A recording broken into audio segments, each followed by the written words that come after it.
Right, hello everyone, Kaiser Ricodo here, back with more Path to Nowhere. Welcome to Harina, Vesper, and Turbo, also HHL.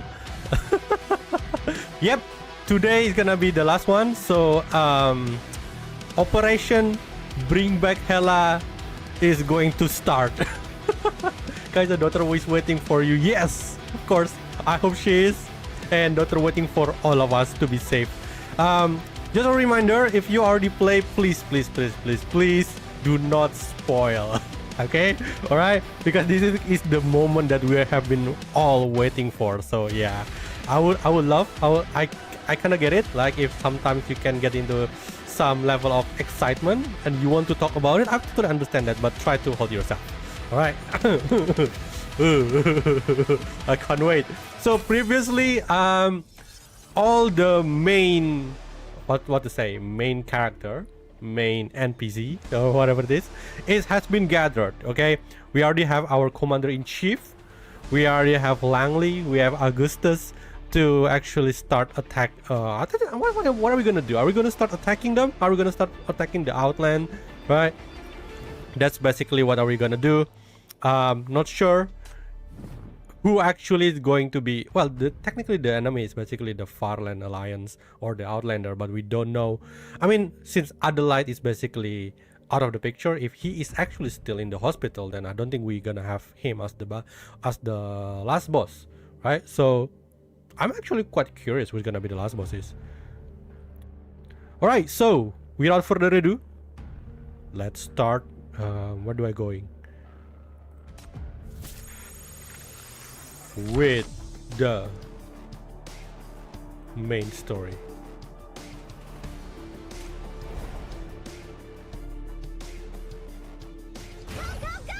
Oh, we got Hela to welcome us with the go. All right, let's do this. H02. He claims he can handle the situation himself. Says he will eliminate BR005 without starting a bigger fight. The internal conditions of a black ring are highly complex, and our hypercube reserve are not infinite. The resource investment and operational risk for protection will be significant. His counterpoint is that neutralizing BR005 will cover the hypercube cost and even yield a profit. Even if we ignore the probability of failure, our analysis confirm BR005 is a low yield variant.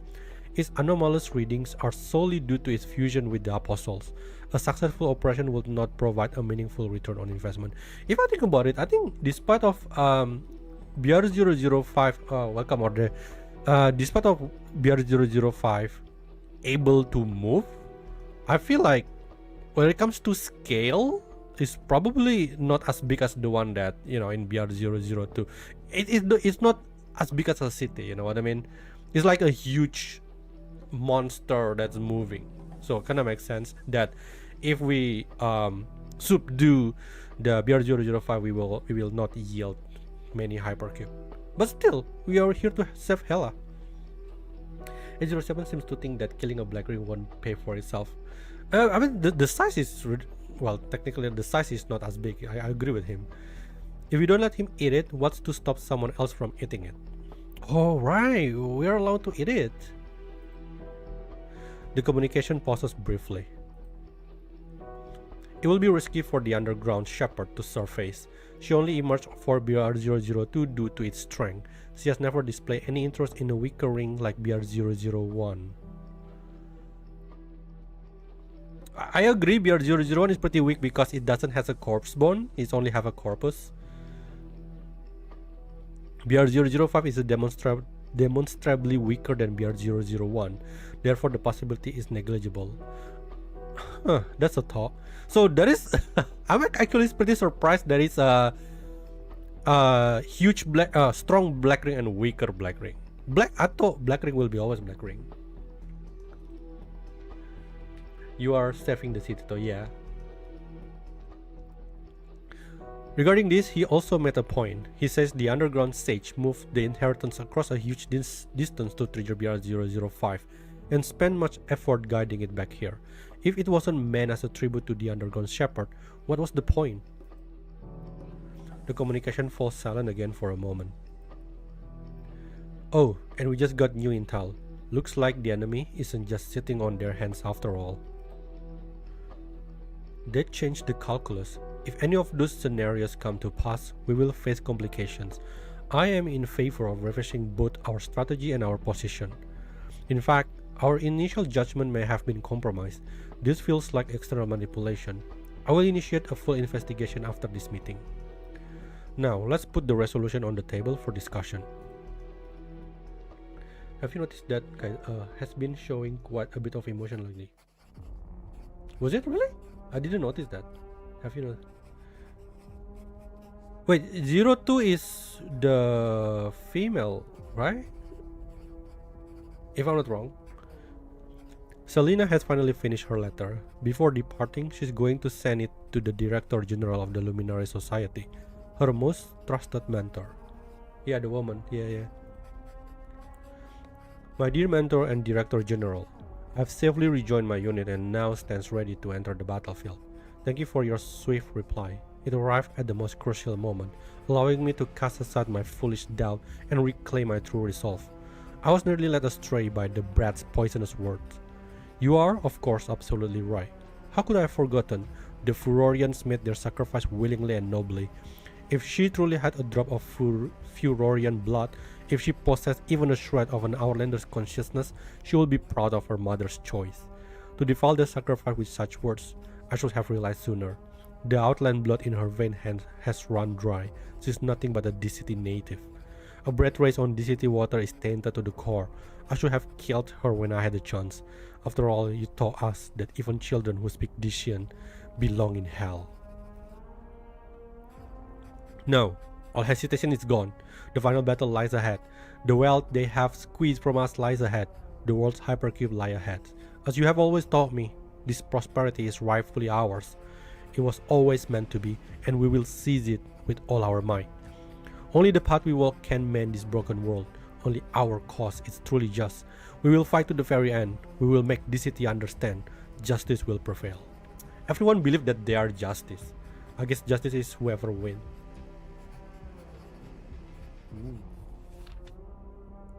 With her final encrypted message sent through the Mania dark web, Selena gazes across the endless expanse of white sands, a battlefield now scarred with streaks of black and crimson. She takes a deep breath, a wave of pure exhilaration washing over her. Even the indolence of her fellow warrior nearby no longer bothers her in the slightest. Got anything else to say? Doesn't matter. I'm not lost anymore. My mind is set. Only the final battle remains. Oh, really?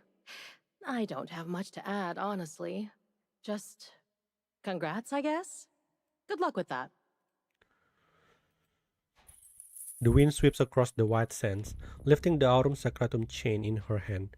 Fragments of ash crystals gleam with blinding intensity, fracturing her view of the distant city, a metropolis more prosperous and peaceful than Fraser, into a mosaic of shimmering shards. As the chain sways, it hums with a resonant energy. Within that dazzling, power-laden light, she sees it, the city that rightfully belongs to her people. There she will erect a monument to her triumph and raise a new future from the dust. At the end of this road paved in blood and sand, all Farlanders will finally find a safe haven, free from fear. But suddenly I speculate she will be the last boss. Before departing, she recites the battle hymn one last time. A devout and solemn oath, the phantom of Nisa Sadikur is torn asunder and buried by the swirling suns. And if she had corrected that mistake. Yes. No more doubt. We are righteous. This war is just. Victory will be ours. Sands that buried my home. Hear my words. Blizzards that stole my kin. Gather at my fingertips. Confusion and fear are behind me. I stand here not for revenge, not for the past, but for hope. For the future. Catastrophes that shattered our land. Forged the path forward for us. Today, we will use them to remake this world. Ooh. In the distance, a blazing red cross ignites upon the colossal apostle chest. In response, the white sands below begin to flow like a spectral river. The howling wind spiral into a frenzy, and the very ground shudders. As her chant swells, hordes of apostles materialize from the void, their multitudes raising mutilated limbs to form a crushing tide of darkness.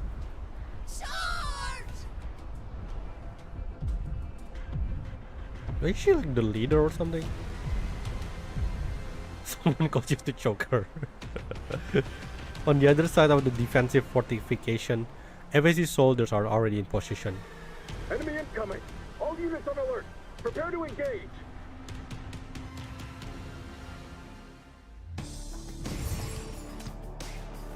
Defense! It's time to defense. I suppose I can humor you for a bit. Oh no, not this one! Hate this thing. Wait, how come they have like 5 and only have 4? That doesn't seem fair.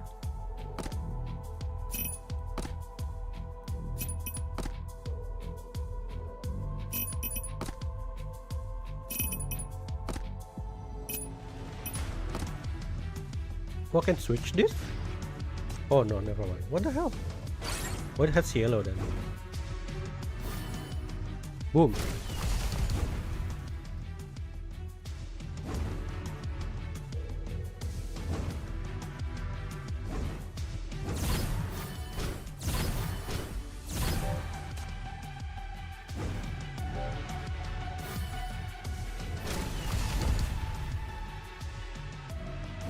Ah crap, one pass.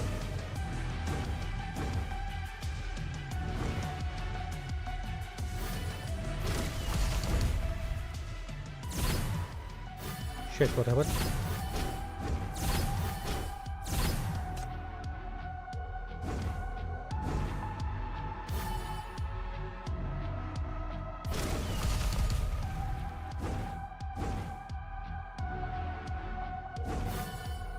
No, I don't want to do it. It's going to kill my troop also. Damn it. Am I running out of troop already? Oh my god. He's the last one? I'm so dead. Good bombing. I don't honestly I don't even know what's the strat in here. I should just slow it down really.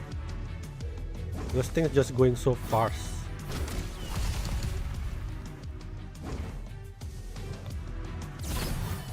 Should just use everything I got.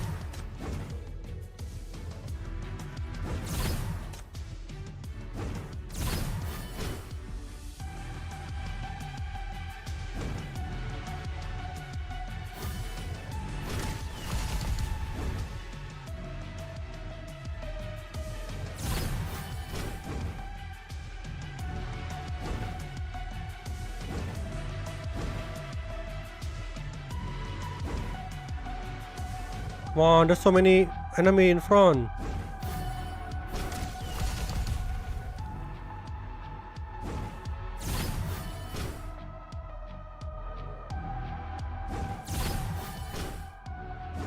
Oh shit. Oh no.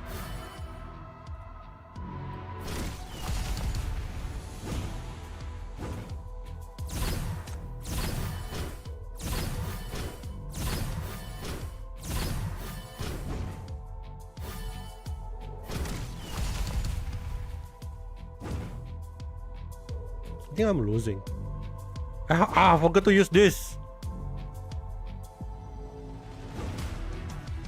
Kill one more. Oh crap. Get inside. Boom. It missed the worst. Can I be stronger with this one? Oh! The damage is better. Oh, I hate this minigame. I totally have no idea what I'm doing.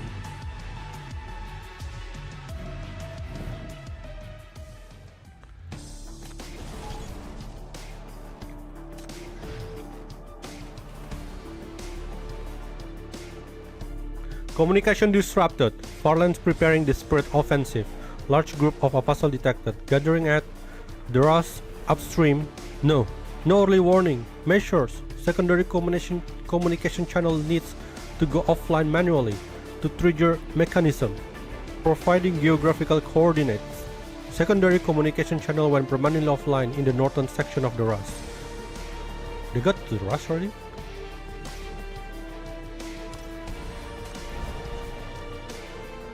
Oh crap. There's nothing. I'm gonna do it. Are we gonna do that again? God damn it.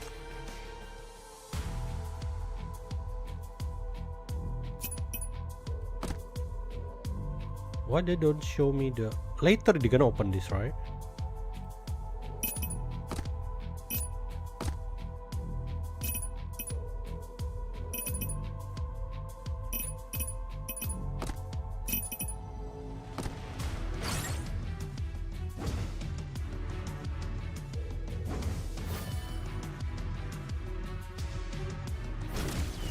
Hey, how come they can pass this thing?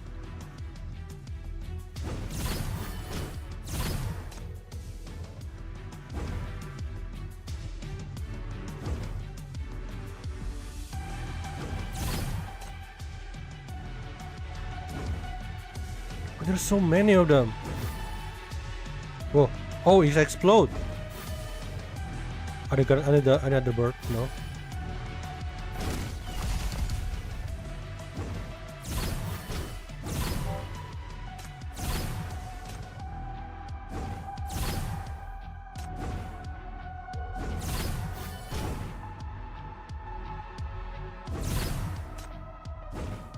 Oh my god.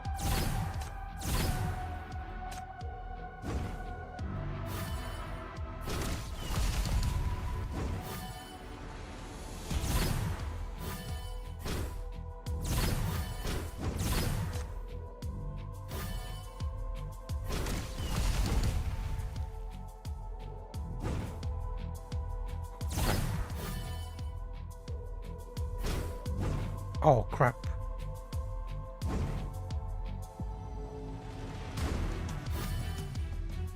Oh, it's gonna kill my troop also. Oh no, I'm running out.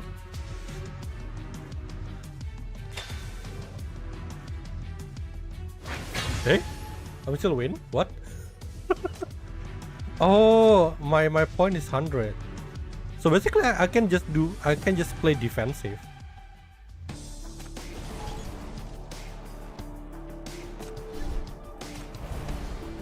Cinex. Okay, go, Cinex, go. Where are you?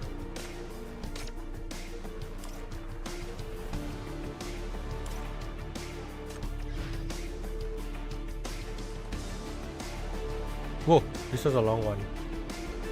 Those beep from the far land are advancing along the Ras. Doesn't that mean the remaining territory belongs to us? We've got to hit them hard. How about it, Lieutenant? Care to give us a motivational speech? You're not much of a talker, but sometimes you say some pretty interesting things. What do you want me to say? On the channel where the commander is present? That I've imagined this moment countless times? Fantasized about returning to this city's soul to fight for my homeland? That I've imagined this moment countless times? Dream of dying on this familiar battlefield before taking more lives? There's still hope for all of you. You still have other places to go, but people like me and Daryl were already in too deep to escape. That is a blessing that I wish upon myself, but not upon any of you. That's depressing, but somehow strangely inspiring. You all hear that? What are you waiting for? Let's go! Long live this city! To death, to victory!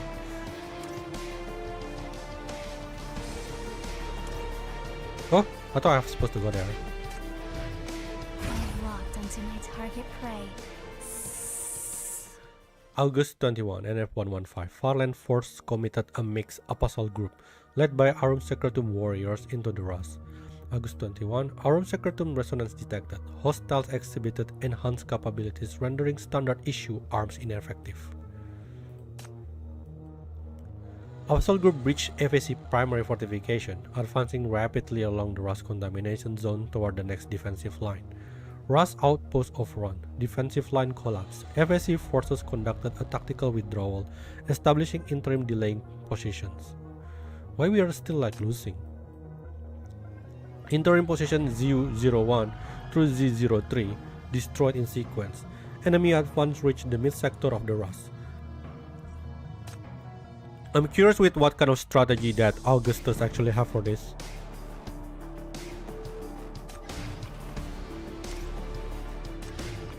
As long as I can protect those who I love. Interim defensive line at the Rust destroyed. FAC garrison forces retreated to secondary position. Apostle group advanced on BR000, final defensive position. The broken front line is the last remaining barrier. Wait, I thought they are avoiding BR000 because they don't want to have like consequences they can control. Why they are aiming for BR000? I'm slightly late for the stream, but I just finished the event, so I can't say anything. Thank you for the consideration.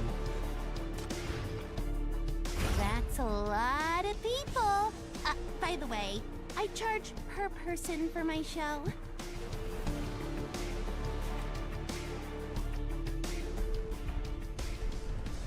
August 22, junction of DC and the Rust, FSC broken front line. Cyclin brow furrows. Her eyes fix on the distant city. An unprecedented tide of ashes surges violently across the land, staining the air with the metallic tang of rust and the smell of scorched earth. Yet more unnerving than the calamity ahead is the threat looming behind, from beyond the far end to the broken front line. The illusory moon has not yet risen, but even through the anti-mania barriers, she can hear the DC roaring. I mean, like, if the illusory moon rising, will the immortal have helped us or not? The defensive line, built from the rubble of countless collapsed buildings, shudders endlessly as though battered by invisible beasts. In the shallows, reef rocks dissolve into a black, devouring sludge that consume all it touches. Hordes of apostles push deeper along the Rust, using the river's polluted veil to dash forward. Outposts in their path fight desperately to hold, only to be overrun one by one. This is the enemy's final assault, driving the apostle from the front line while steering the depth of the DC from behind. A coordinated pincer attack on this city. The thought sends a cold sweat beading along Cyclin's temples. Should we request reinforcements? I could contact General Augustus and persuade her to provide assistance. No need. They're on another mission. Oh, what are we planning? But if the Apostles breach our defensive line, wouldn't the consequences be severe? Is this part of the plan? Yes, but that is not what is it? Where does this old man get his unshakable confidence? Does he truly not care for the life of his soldiers? With so many apostles swarming the field, even 10 lives per FSC soldier wouldn't be enough to hold the line. Unable to contain her curiosity any longer, Cyclin snatches up a telescope to survey the crumbling front. The apostles are gathering in ever-growing numbers, the majority already surging through the contaminated zone in a frenzied charge. Some powerful force is driving them, compelling them forward. Are there Aurum Secretum warriors nearby? Her gaze sweeps frantically across the battlefield, but she finds no trace of them. Those warriors' presence is always conspicuous, impossible to miss. She can't have overlooked them, and yet the FSC defenses at the end of the Rust are among their most fortified.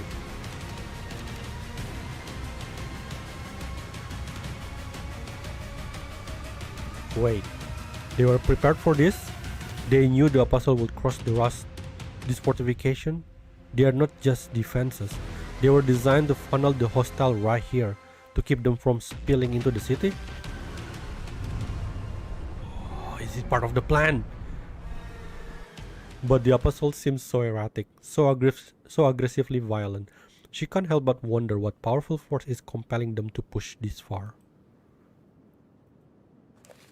A nearby FAC soldier takes the telescope from her hands and hands her an updated battle briefing. Look, Aram Secretum, underground sorcery, all of it. It's just human ingenuity. But controlling apostles? Truly controlling them? Never been done. If we could've, we'd have ended the catastrophes years ago. We've been fighting apostles long enough to know their nature. They always have this desire to return to the Deceit. Even the thinnest crack in the walls around BR000 is enough to trigger that instinct. They can't resist it. A plan like this, it would require detailed technical parameters on the resonance between Aram Secretum and Apostles. Where did you acquire this intel? And when? The Ring Research Institute hasn't pursued this line of research. Though the soldier's expression is hidden behind a mask, Siklin senses an unmistakable air of smugness. It came from one of our intelligence assets in the Farlands. 1 minute is more than enough for her to get many things done. Who? Hippa? She studies the battle briefing, her mind returning to the brief, precious window before the final battle when the city intelligence network at the Farland had flickered back to life. In that narrow gap, they had managed to tear a critical pocket of intelligence. As for how they managed to tear an opening into the Mania dark web,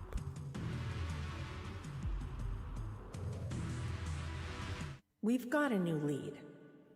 A captive brought back from White Sands. Elite class at minimum. Capable of manipulating apostles with Aram Secretum.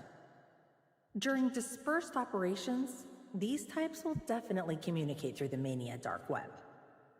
oh, they luckily hacked them. She's been cautious in custody. No outgoing signals. But compared to Adelaide Campbell, this one's practically gift-wrapped. Keep close surveillance. It's our turn to play their game now. We'll piggyback on their own network. The moment she initiates contact, we trace and decrypt immediately. Even if we only have 1 minute, we must locate our missing agents in the Farlands. After that, they'll finally become useful.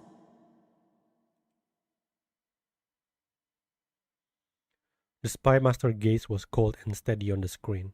On the monitor, the outland prisoner fled in a blind panic, utterly unaware she was already tracked.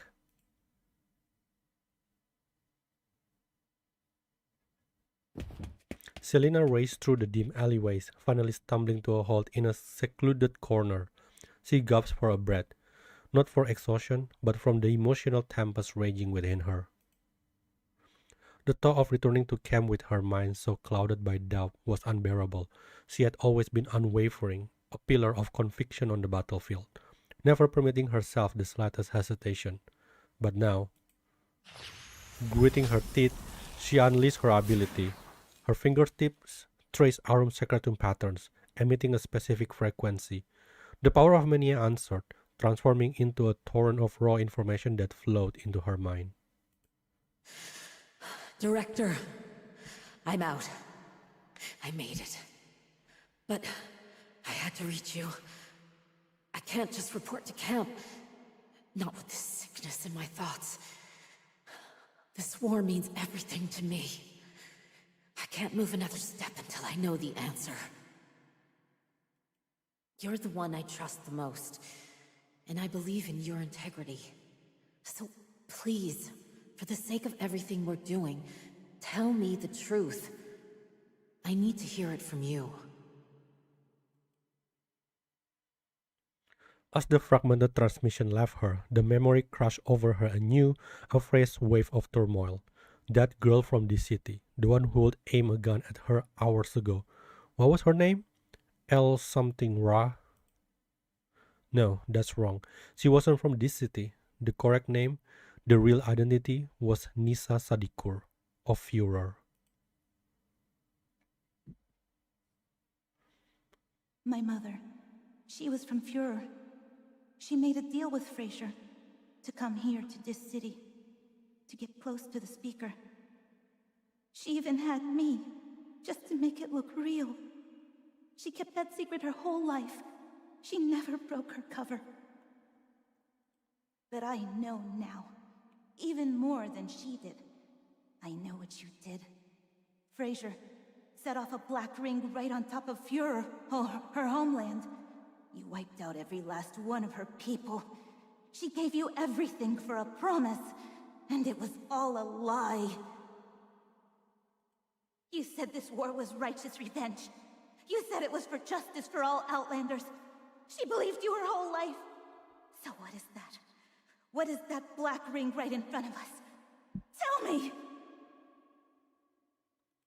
Was she part of the plan too? Was she just another thing to throw away when you were done with Führer?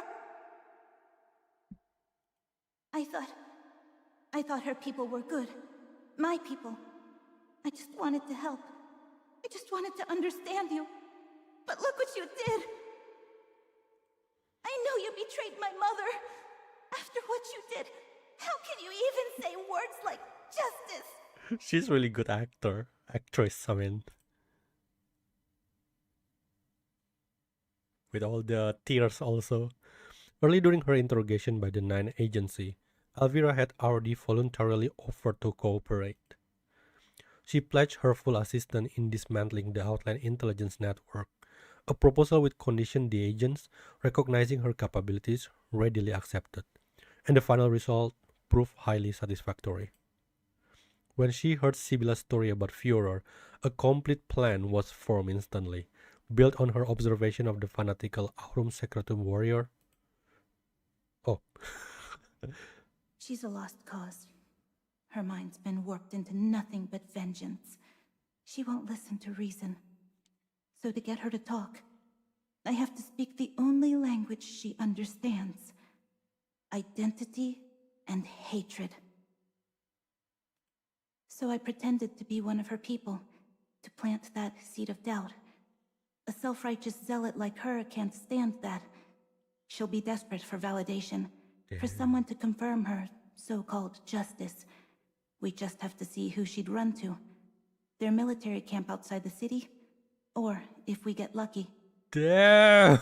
What a plan. If she starts doubting even her own comrades, maybe she'd try to contact someone in Frasier, thousands of miles away. Wow, Elvira, you're so smart. What are you? What is your psychologist or what? She understands Selena personality very well. Hiding her small room at the bureau to deliver her report, she clutched the little handgun she always carried. Leaning against the headboard, she spoke in a low, steady monotone amidst the dry clicks of the trigger. Elvira's trap. It was a depth of calculation and cunning astonishing for a mere 17 years old. The former speaker, a Frasier spy. What a twisted family to breed such a dangerous talent. You played your hand well, Miss Stewart. Tell me, does this victory taste as sweet as you imagined? Yeah, we have a fox and we have an owl in an agency. A promising new talent, she noted with a smile to herself. As her hand swiped across the terminal, the encrypted message sent from Frasier decoded at last, revealing the long absent symbol, the peace dove. Oh? The sender taken care of. Oh, and I pried some choice Aurum Secretum intel from a little Campbell scholar. Let's see if the FAC gentleman can actually put it to good use. Who is? Wait, isn't that suspect are also wearing this kind of hat on the very first trailer? I don't want to speculate, but don't you think? Clock's ticking. The rats will pick up the scent soon, so I'm going dark. The rest is on you. I'm in no possession to double back anyway. This is your turf, your play. And I think we both would rather not see they hit here with that disgusting thing in the sky. Yeah, I mean, like, it's unlikely. I just, the hat is the only time I see this type of hat is suspect are wearing that big hat on one of the trailer. Light indicators flickers across the stand table. tracing the path of the remaining Apostle Swarm as they flow from BR-005 toward the Rust, then onward to DC, only to be intercepted by the broken front line. FSC precise calculation ensure the defensive perimeter allows just enough controlled leakage to maintain a fragile balance. Hypercube consumption continues to climb. The logistic department anxiously diverts resources from every available channel, including Nirvana. Once again, this incomplete force is being tested by fire, caught between impossible demands. See? Holding this line meant something. We buy that future, and someone else will take the chance and turn the tide. The soldier says, his eyes fixed on the steadily rising monitoring feeds. The moment they reach the predetermined threshold, he rushes excitedly to the commander-in-chief to deliver the news. Commander, civvies are clear. The gloves are off. Siklin glances toward the FSC highest commanding officer. The old man remains absorbed in the sand table, yet he is unmistakably aware of her gaze. Liaison Officer Sigland, you don't actually trust FAC, do you? You're here primarily to gather intelligence. And you needn't worry. I understand. The schism in NF-103 created a rift that hasn't healed. In many ways, that makes your presence here more valuable. I also have messages I'd like to relay through you. The old commander rises to his feet and makes his way toward the broadcasting station. Unlike the old Discord, the FAC does not pursue war for its own sake or condone excessive force. We are not skilled at fighting human malice. We operate under constraints, stubbornly clinging to principles some see as weaknesses, unwilling to sacrifice others casually. And because of this, we cannot achieve the grand, sweeping victories others might. What you've witnessed in this war has left you disheartened. You doubt we can still fulfill our duty. Do not make that mistake. Never forget where our real strength lies. We renounced killing because we made a conscious choice for life. We swore to bear its weight, to protect those in our care. That is not a limitation. That is the very source of our strength. And through it, we will become immeasurably strong.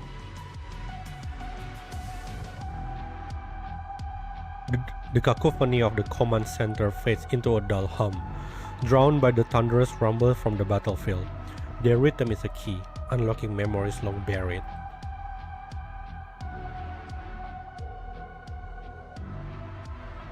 Hearts waver and times change, yet some things must remain constant. He will be that constant. Adrian Sterling, the Nirvana Port commanding officer of the Independence Army, the second commander-in-chief of the FAC, once more stands before the final line of defense, his voice cutting through the chaos with unwavering command. Adrian, didn't we hear that name before? I love this man. Oh. Attention, all FAC stations. The Rust sector of the broken front line will be opened for a precise window of 200 minutes. The enemy has weaponized the resonance between the DC and the Apostles. Now, we will turn their own weapon against them. We will give those monsters a taste of the true DC, lure them in, fight for control. Their Aurum Secretum and their pathetic secondary Black Ring are no match for the power of the DC. Our objective is to split their formation, isolate BR-005 completely, and carve a path for our allies. Prepare for simultaneous assaults from inside and outside the broken front line. Holding the line against impossible odds is what we do. They believe a secondary Black Ring lets them command apostles, disrupt the sea, and slaughter our people. Let those reckless warmongers bear witness. Let them see the true face of the mania we've been fighting all these years. Show them what a real catastrophe looks like. Yes, sir! That is so cool. I mean, we've been dealing with BR000 all the time. Oh, here we go. He turns to Siklin. Now go contact your general and tell her. FAC will fulfill its mission without fail. Now, it's your turn. Augustus with Chief. Siklin snaps to attention and delivers the Discord salute to the FAC Commander-in-Chief. Yes, sir. Consider it done.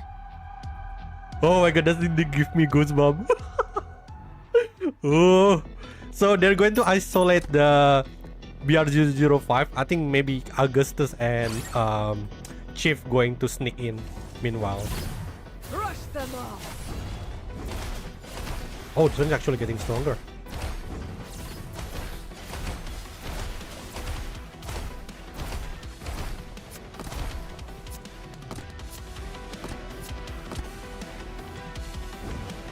Hey, what is this?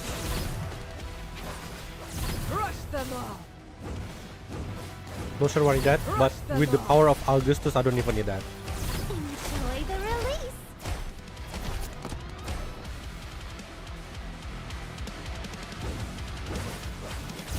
Rush them all. Enjoy the release.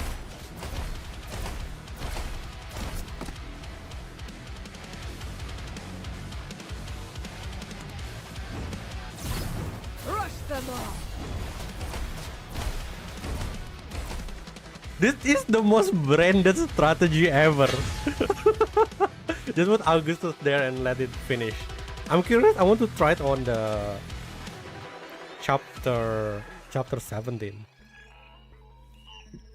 Your request has been submitted to Edge for resolution, and after discussion, they have agreed to grant you this opportunity to proceed.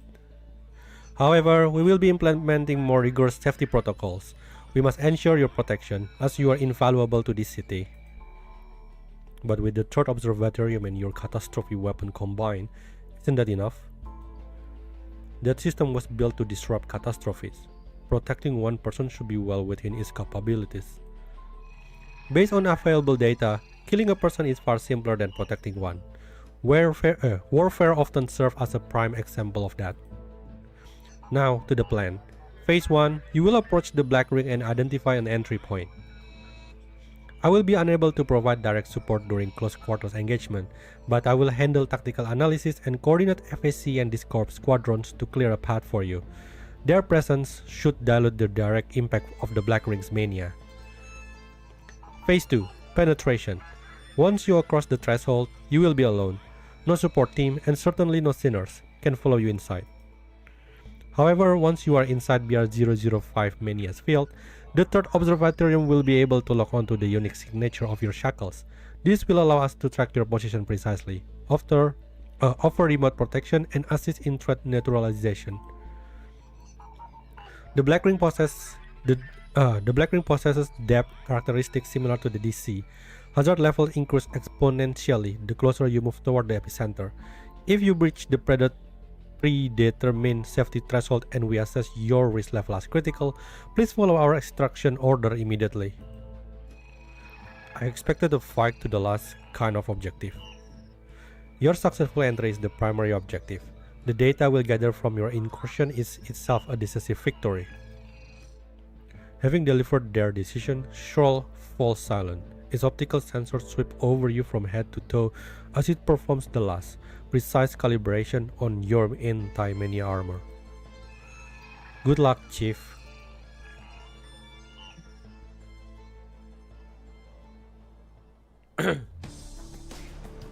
You step onto Nirvana Port's rooftop, head into the teeth of the storm. The wind lashes your face and the mania within you surges in response. Through the raging veil of sand, you see it. BR-005 and the foremost apostle move toward you from the storm's heart. A mountain of a figure whose head scrapes the bruised sky. Its form pulses with a twisted, chaotic red light, like a walking calamity. The shackles drop with a painful pull, whispering that your destination has come to you. Anti-mania arrow. I know, right? I'm curious if they're gonna show us. Your companion is already ahead. She turns back, waiting for you. I don't want you to suffer, Chief. I don't want you to get dragged into things. Daughter I is don't here? understand. I thought we're not allowed to bring This sinners. fight, it's not even yours. I care more about you being safe than who wins this war. What about Hela Hecate?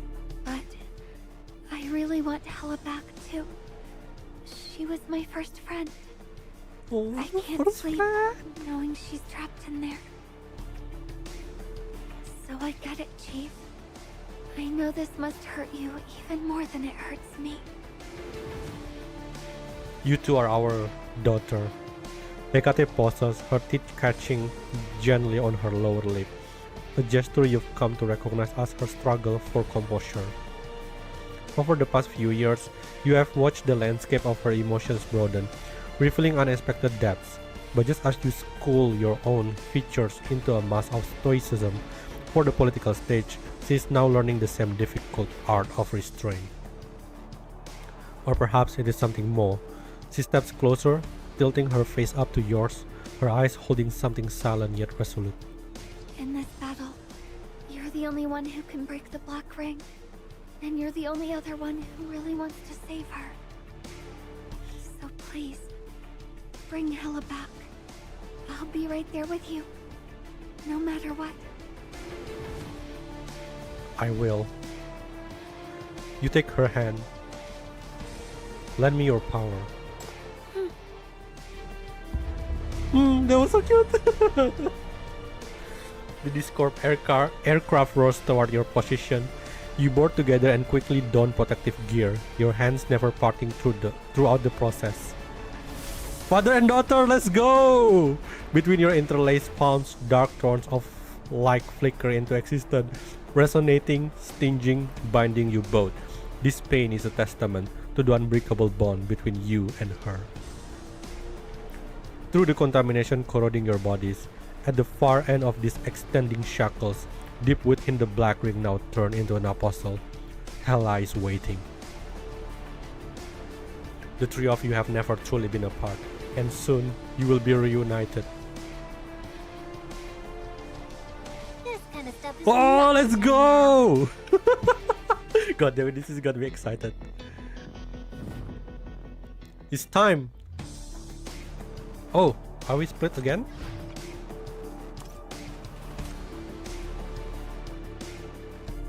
Okay, let's read. I pressed wrong one. But there is something new. Oh, Corridor Echo. Rancor.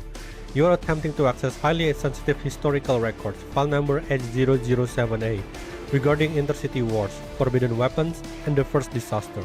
During an underground siege ritual, the Rancor rune was finally created by absorbing the inexhaustible bloodlust and malice from the battlefield. But the ritual was interrupted, causing the Rancor rune to escape the underground's control. It became a treasure relic passed down through generations of Discord. You know something about this city stealing something from underground? Don't you think that kind of like similar with how Chief technically being stolen from underground also? Is it possible that Chief also a result of ritual? Is it also possible Chief probably meant to be a sage? I don't know. I'm just saying. Because both are being stolen technically. This one almost made me emotional, so I was surprised at the end.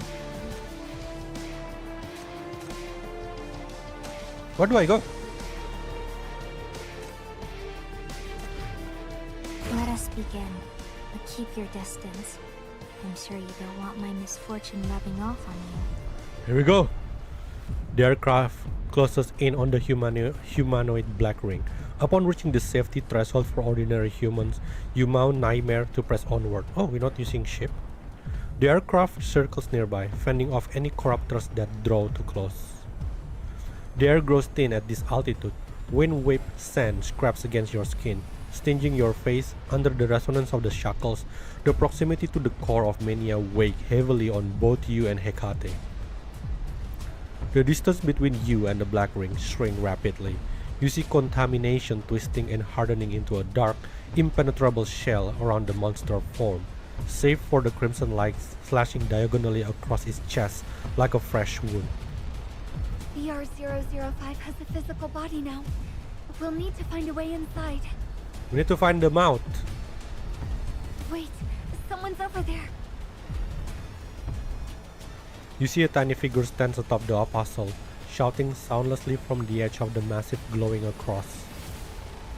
Before you can process her presence, a brilliant flash erupts from her body. She launches herself in a violent arc, hurtling directly toward Nightmare. Chief, watch out! Phoenix, why? The crystal on her hand flares, resonating with Aurum Secretum and morphing into monstrous claws. In one fluid, predatory motion, seizes Nightmare mid-leap, using her tail as a grapple to swing onto its back.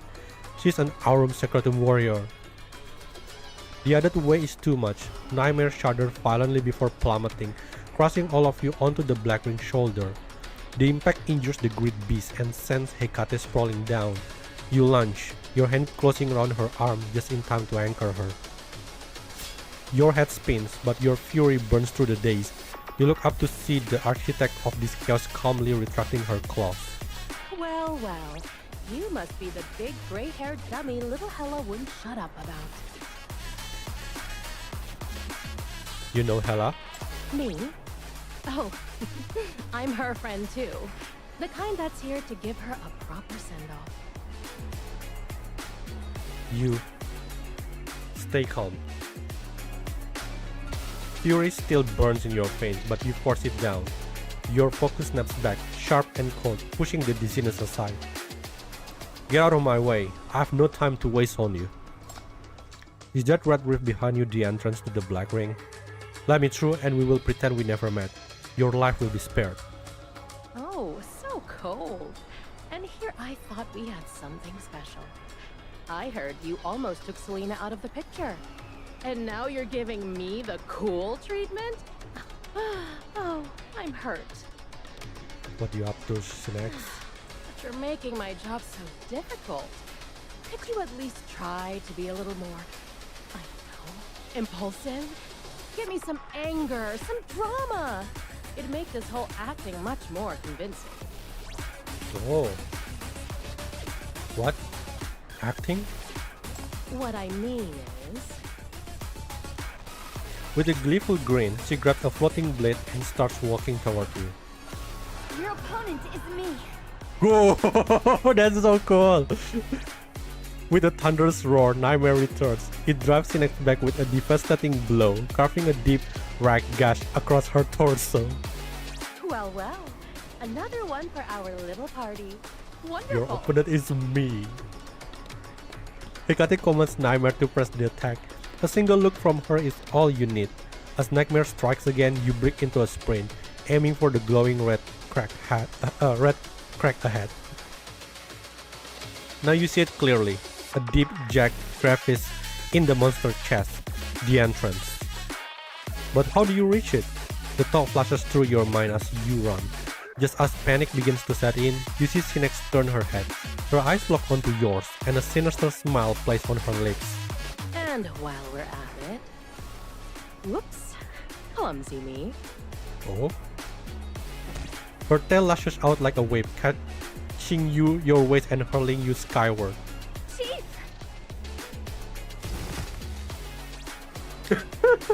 You scream, instinctively releasing your shackles.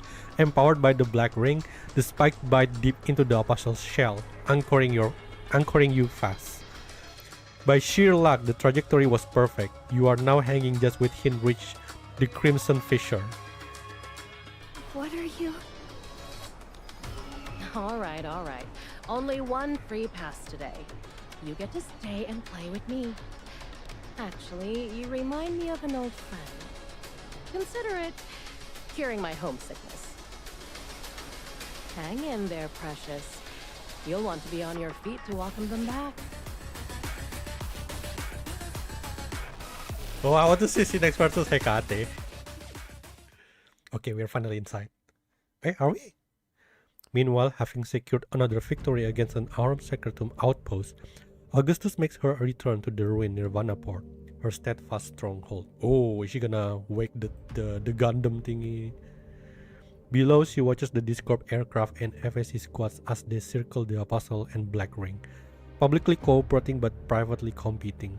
The spectacle evokes a profound sense of emotion in her. Look at that. It's been a long time since we've seen something like this. Uris, doesn't it get your blood pumping? The Iron Masked Man offers no response to her playful question, because a much bigger joke has just appeared before his eyes.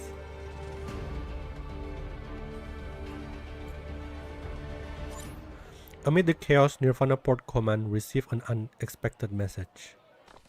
A shipment of supplies has appeared mysteriously at the gates. Usually at the gates of Nirvana Port. It holds crate of hypercubes and a massive stockpile of tactical Aurum Secretum. But the true mystery lies at the very bottom of the cargo. A single hidden note discovered by the bewildered guards. To the high and mighty at the fortress. Happen to lighten the load of some racer boys. Turns out that money level. Reputation is no joke. Even their trail supplies are fancier than our Sunday best. We kept the cash obviously, the rest of this junk is just cluttering up our wagon. So it's all yours. Call it a donation. A generous bounty hunter and associate, yes! Is it Irene? Huh? No, I think it's Corin. Yeah. Several kilometers into the white sand, Tuko's sand-shaped tears across the dunes. The woman clamps a hand on her cowboy hat against the whipping wind and casts a glance at the distant Black Ring. P.S. Remind that MBCC chief, payments due after the dust settles. I held up my end, now you better damn well make sure she gets back safe.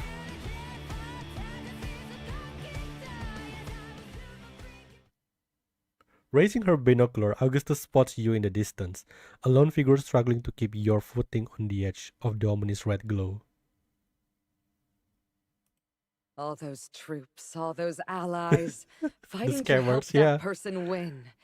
Makes me want to cut through the chatter and just act. How about a change of strategy? If we stick to the script, they'll take all the credit. You're not thinking about. The colossal Apostle Black Ring advances toward the ruins of Nirvana Port, looming in its path. The tide of ashes churning in its wake crashes violently against the fragile steel structures. As if sensing a threat, the giant humanoid figure strikes first. It lunges forward, driving its fist into the ground before the ruined port. Sand cascades away like water down a drain, exposing the foundation and leaving the structure trembling on the verge of collapse.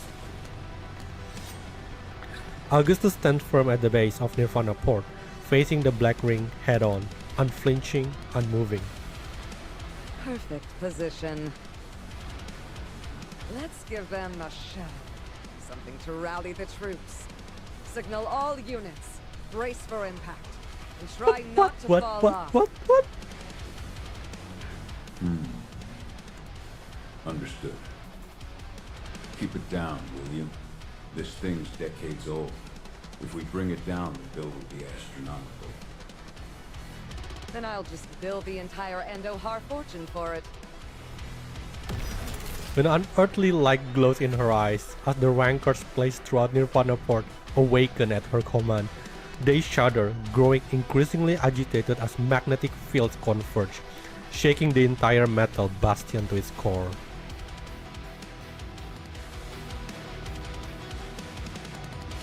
Augustus? You are still scanning for weakness in the contamination, searching for a way to breach the Black Ring's thick shell, when suddenly the behemoth itself begins to tremble. Oh!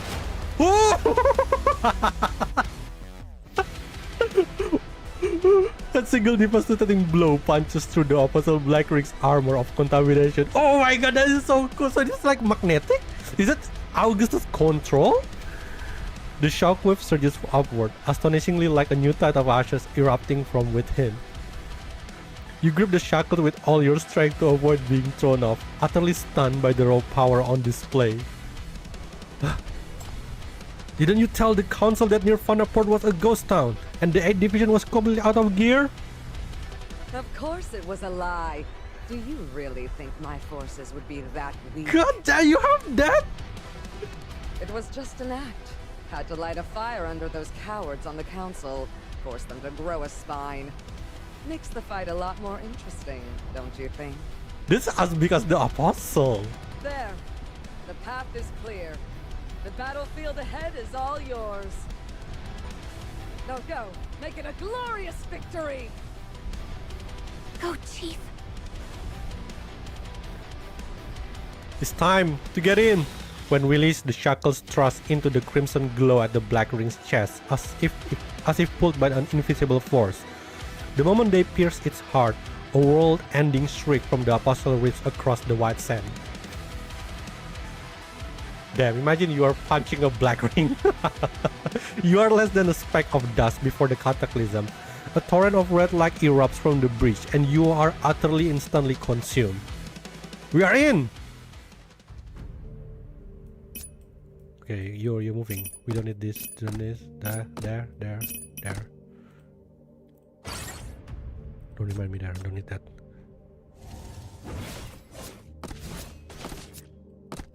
Crush them all!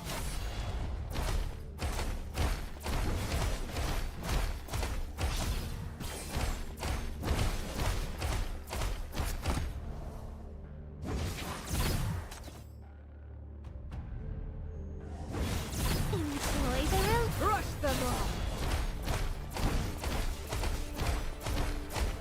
So I'm curious with that thing just now. They didn't even call it anything. Crush them all! They should call it like Super Mecha Augustus something. Beat the shit out of Black Ring. I know, right? Who can do that? I didn't know we have that kind of weapon. Why did they never use it before? A deadly silence enveloped the camp, so absolute that dust hangs motionless in the air, thickening it into a suffocating shroud. After a long moment, an advisor finally clears a dry, constricted throat, the sound unnaturally loud in the stillness. The supplies aren't coming. Raiders hit our lines. Fraser's final Arm Secretum convoy was lost. After that, holding the Black Ring was impossible. And Synex just sent word that this city's shepherd keeps breaking through our lines. We couldn't stop him from charging into the Black Ring. Synex is the traitor. The young Fraser general silently studies the reports before him. The situation has become nearly hopeless. Frontline report. The Apostle Swarm, originally concentrated around BR-005, has been forcibly diverted to Broken Frontline by the enemy. To think they would actually dare to open their DC defenses and use a near suicidal tactic. Are they really so confident in their defensive capabilities? Regardless, the enemy only needed to create a single breach in the front line to easily attract the Apostle Swarm we had painstakingly gathered using Arm Secretum. The so-called secondary Black Ring is simply no match for the power of BR-000. In actual combat, all the theoretical strategy have proven to be worthless jokes. Forward Command initially assessed that if we could hold out until the FSC was overrun by DC Corruptors and the external Apostle Swarm, we might still have a chance to turn the tide. But the enemy's tenacity has exceeded all expectations. For nearly 3 hours, their defensive line hasn't yielded a single step. Oh my god, FSC! God damn, they're that strong? Moreover, we underestimate those old military forces from the Nirvana Port ruins. That woman took the battlefield in her massive steel machine, capable of engaging BR-005 directly. The situation is spiraling out of control. Headquarters. Forward Command believes we have lost all ability to influence the outcome. Damn, we just turned the tide. The young general closes the communication channel and sighs. To him, this crisis might still be reversible with enough effort. But there is one thing he truly dreads. Any movement on the Undergrounder network? What's the word from the Senate? They're urging a full withdrawal. Surrender is also acceptable, as long as we completely sever all ties with Fraser. His voice is barely above a whisper, yet it rings in their ears like thunder. Even the Führer Black Ring we bled to take, handed over on a silver platter. They say there will be other opportunities. Technically, yeah. Technically, like if we subdue this Black Ring, since it's near the city anyway, this become our resource. I know what they're really saying. We've been abandoned, right? The Senate wouldn't dare make this call alone. Someone got to them. Either convinced them the war is already lost, or bought them off. Was it the appeasers? Or have the city spies crawled out of the shadows again? I should have purged them all before we deployed. A heavy silence falls over the tent. Around him, officers and advisors stare at the ground, their hope extinguished like cold ashes. Yet the young general's eyes never leave the sand table. He stares intently, not saying a word, until at last his calm voice breaks the silence. Here's what happens next. I'll adjust our tactics, provide cover for the Aurum Secretum sorcerers, and launch another offensive. If you want to surrender, do it. Just stay out of my way. The Aurum Secretum has strengthened our Black Ring. The Undergrounders' tech still gives us options. If this city's shackles have already breached the Black Ring and become a threat, then I'll use that. I'll turn this into our final opportunity. If the Undergrounders were here, they'd say, this is the first fusion of shackles. Deus Corpus and Mania's will. No one can predict what miracle might emerge.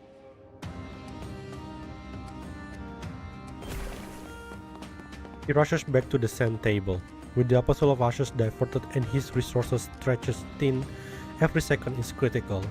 In the resonance pool, Aurum Secretum particles drift and swirl into ripples, disturbed by the battlefield chaotic energy, forming a real-time visualization of the shifting Mania field. His eyes remain fixed on the harsh red glow marking the shackles that are steadily advancing toward the heart of their precious Black Ring. At last it happens. That person breaks through all obstacles, piercing into the Black Ring like a blade, yet merging with it like a drop of water returning to the ocean. Just as the weight of the moment settles, a piece of long-missed good news reaches him. Sir, the sorcerers have been delivered to the designated location. Your plan will proceed without fail. For victory, I swear to follow you even unto death. Wait, isn't this message gonna be intercepted by 9 Agency? Just in time. His gambit activates at the perfect moment. Any earlier and the enemy might have detected it. Any later and all would have been lost. The timing is flawless. With these first critical steps achieved, he is convinced this is both a trial and a blessing, bestowed upon them by God himself. The young general clenches his fist and turns to address the soldiers still holding the line behind him. The Black Ring belongs to the Far Lands. It hungers for change more than any of us. As long as it stands, so do we. The ring will show us its will. For our city-state. For glory. For our people, no sacrifice is too great. I swore an oath before this campaign. We will achieve victory. And we shall. His words are met with the soldier's fervent oath, and the distant, ground-shaking roar of the Apostle Black Ring locked in a stalemate with a colossal steel behemoth. Its cry is one of defiant rage, shaking the very earth beneath them. Well, we have like a kaiju battle at the moment. It is a roar they have heard all their life, echoing across all their ranks, a howl of fury, imprisoned by powerful, unforgiving new rules. Come forth. This city's true weapon. This chance was bought with Adelaide's life. I will seize it with mine. Well, he's still alive, you know. Nothing can stop us now. I will behave.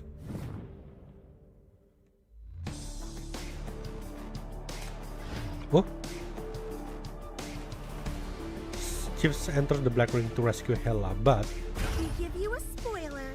I'm going to run away in a bit. Better catch up. oh, are we inside now? You burst into the Black Ring. It's like plunging headlong into a raging river. You are immediately drowning in concentrated mania. The current fights you, pushing back against your very presence. And through the roaring torrent, amid the countless voices of resentment, hatred, obsession, and joy, you hear a familiar voice. Oh, a familiar one. We are here. Why are you here? I'm here for Hela. Give her back to me. Am I not Hela? You are not. Oh. So that's how it is. To you. Hi, we're Hela. nothing like her.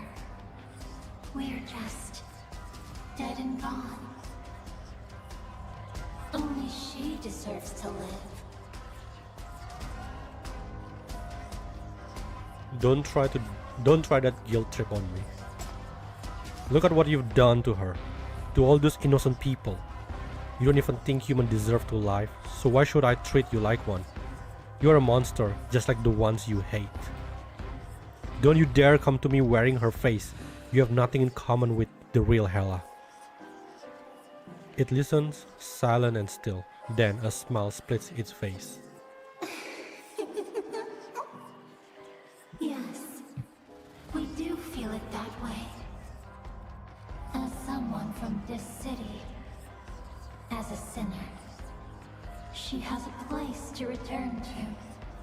She is not like us. But Hela didn't see it that way. She said we weren't so different. Equally weak. Equally powerless. Just struggling to get by. We all watch the strong defy their fate and charge ahead, while we're left secretly hoping. Turn around, see me, look at me, save me. The weak are all the same. His voice softens like longing unearthed from forgotten years, tender and aching. That's what she believed. It's why she brought us all this way to find you. She thought you could save us. It fixes its gaze upon you. But you don't want to. It closes in on you. You've become just like the others. No different from the ones who terrified her. Then countless clones of it materialize, swarming around you. So, you can no longer take her away.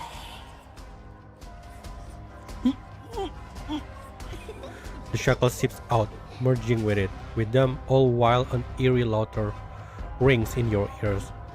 Meanwhile, the mania within you decomposes your very being, melting you down to feed upon your essence. Let go! A blue light flashes, the insurance shrill promise. Though instantly engulfed by the maelstrom, it rips a tiny seam in reality.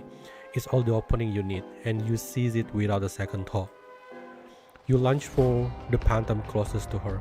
You know with every fiber of your being that the Hela who came for you isn't just another of Black Ring's deceptions. You trust that somewhere within that phantom, buried deep in the shadows, her true heart still exists. You believe the real Hela is right here, and you can reach her. You just have to trust your instinct.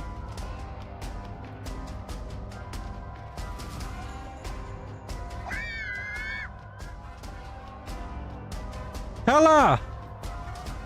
The shackles lunge forward, unerringly aimed at the only shadow that weeps. It shatters above you like glass, and with its destruction, a massive fissure tears open the blood-red sky. Then the sky transforms. A waterfall of crimson pours through the rupture, a mighty river roaring down with the singular intent to drag you into the abyss. The observatorium blue light envelops you, shielding you once more, but its flickering glow is clearly reaching its limit. Urgent warning scream in your mind. Leave now. No way I'm gonna leave. It worked. The other end of the shackles goes taut, snag on something solid, obeying your will. They violently yank you upward against the falling torrent. Countless vengeful spirits shriek and rush at your face. Malefalent winds slice at your body like steel blades. Yet you clutch the shackles, struggling forward, desperate for a glimpse of the path ahead. Can you even see? Your vision is a smear of blood, yet fragments from the crimson torrent splash onto your cheeks and hands. They vanish instantly, but each one sears your skin like white-hot embers, branding you with their memory.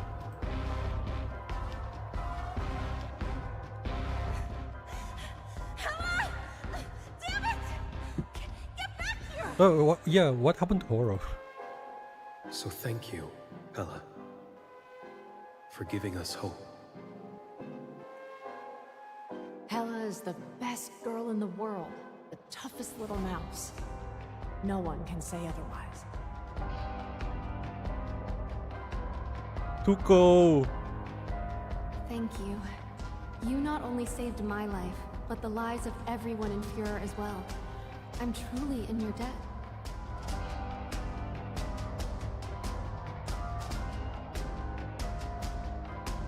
No matter where they are, rats always find a way to survive.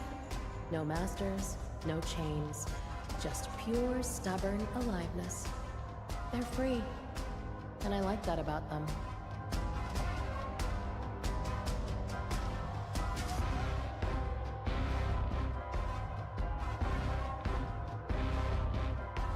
Another phantom emerges ahead, a solitary figure resisting the relentless current. Unlike the others, she stands isolated within the torrent's heart, battered and devoured by its fury, struggling forward in vain, just like you. Is she crying?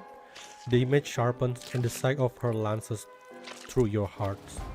You scream her name, the sound tearing from your throat. Hela!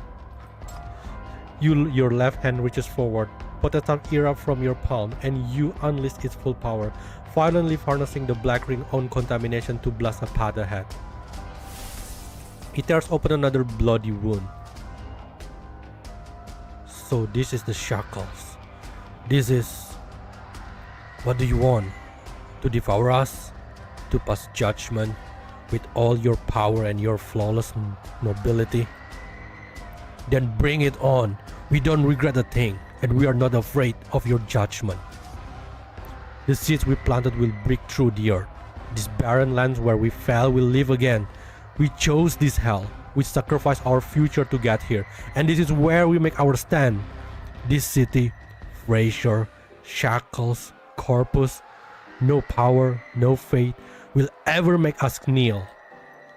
This is what Hela gave us, what you taught us.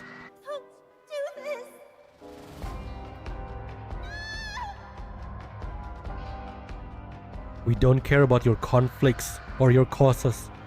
We only have one wish. Then say it.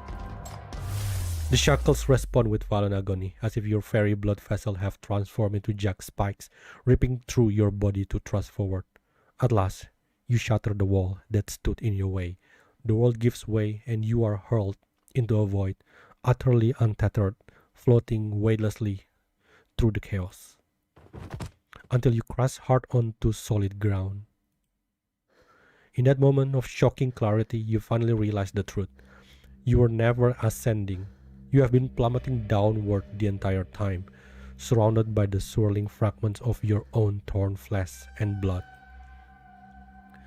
Miraculously, your consciousness holds, A strange silk-like substance settles over you, gossamer threads like as shadow wings, yet their accumulated weight feels suffocating. They extend from your body, not restraining you, but pointing the way forward like a lifeline into the darkness. With every ounce of strength you have left, you force yourself to stand. Look, I don't know you. I don't understand you, and I can never forgive you. But I know Hela. She fought with everything she had to get to you. She let herself be trapped in a black ring and endured all this without giving up. She must have had a goal. It can't be despair. Hela would never surrender to mania. She had to have another wish.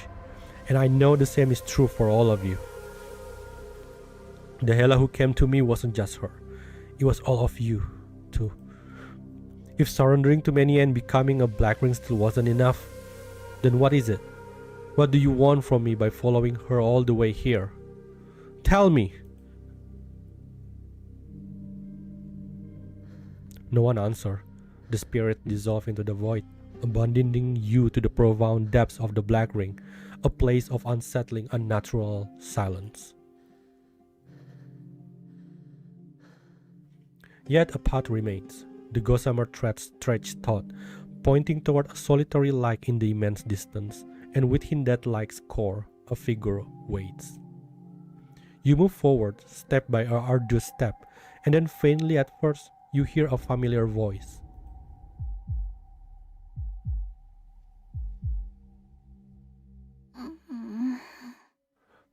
My baby. Was it a dream? Baby! You were in my dream again. Hey, you big dummy. While I was away, I had this really long dream. Like, I was on this adventure, but on my way back, I fell into this river. The current was so strong, I couldn't even stand straight. Everyone around me was getting swept away, and I couldn't grab onto any of them. Then I realized I was gone too. Hela?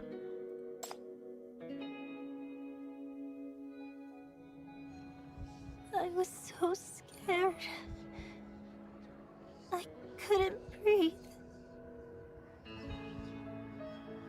All I could do was scream your name, hoping you'd hear me and come. Hela, wake up. Oh, I'm here, Hela. Wake up.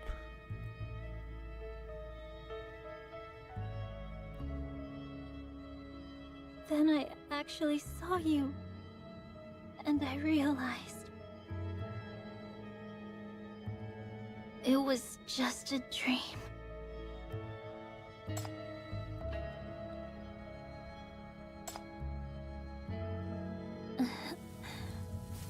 Even in my dreams, I'm so weak.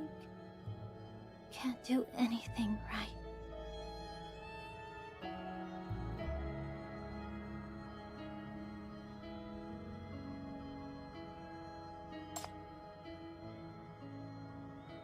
I really tried to change.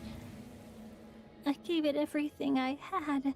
I just wanted to catch up.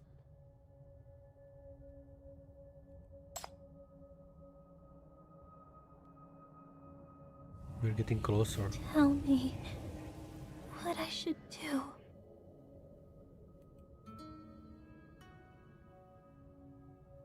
To be like you.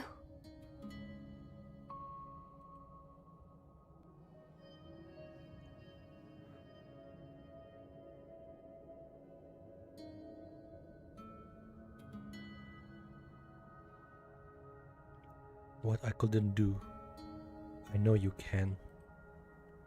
So, this is what she wanted. trapped in all that mania, crossing all those catastrophes, fighting an endless corruption with nothing but a limited ability to heal herself. Even after merging with the Black Ring that big, she still fought her way back across thousands of miles. All just to come home to you. That was her only wish. You can do this. Of course you can. Just keep going. One more step, then another. That kid never stopped waiting for you. She never lost faith. So for her sake, you must. You can advance no further. You are utterly enveloped, trapped within the layers of a suffocating cocoon. You cannot take another step. You cannot see what lies ahead. Your body is broken, your spirit drained. She stands right before your eyes, so close you could almost touch her, yet an impossible chasm separates you. At the very end, is there anything left to hear? I take you to the front lines and let you give everything you have to save this person you care for. And you do. You push beyond your limits. You leave nothing on the field, but you still fail. What would you do then? In the end, just as she said, you really have failed this time.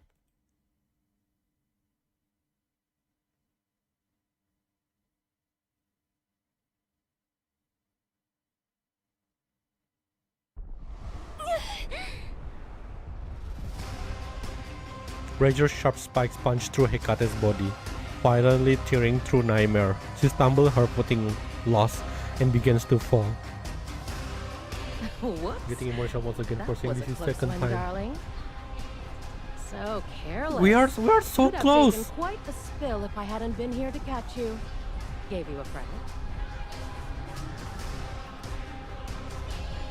Sinex is such a keeper. She's like a keeper for our daughter. In a flash, Sinex's tail sweeps out, hooking around Hekate's waist and yanking her close. Sinex opens her mouth to tease, but the words die on her lips. The contamination seeping from the D-City girl is a torrent, far too much to be explained by a mere fear of falling. Hekate trembles uncontrollably in her grasp as the contamination visibly spreads across her body. Sinex's senses flare. The stand has fundamentally changed. No. Ella. Chief. No. Don't tell me. Damn it. Huh?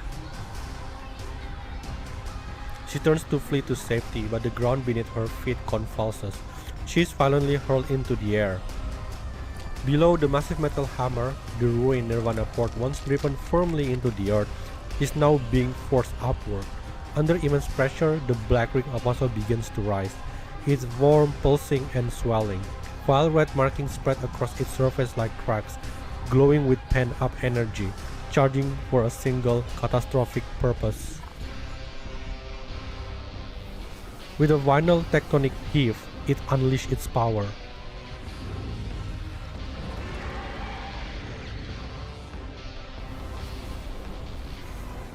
Selena can barely contain her acceleration. The strategy worked. The Aurum Secretum sorcerers have successfully locked the D-City Shepherd in the Black Ring's depth, severing all external links. Both the Shepherd and his shackles are now imprisoned. Now, all that remains is for the ring to consume him utterly. They will possess the most powerful Black Ring in history. They've won. They've truly won.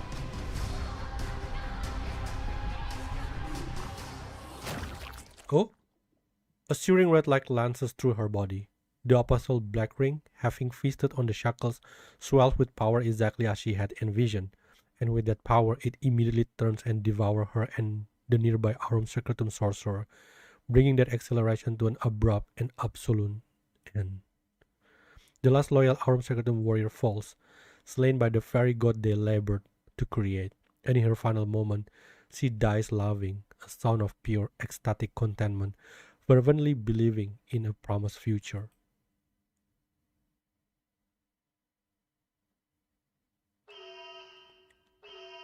Unbelievable. He was right there. The target was in his sight. How did he still manage to fail? Maybe the real miracle is that he made it that deep alone in the first place.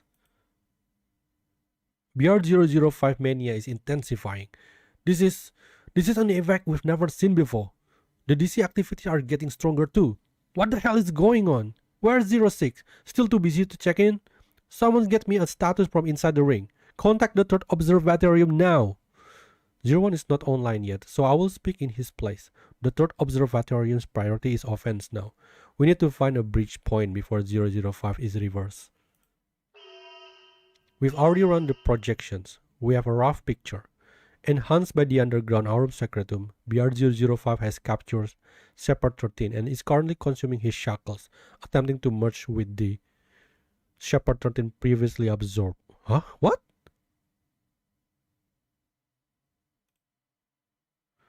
Change of plan.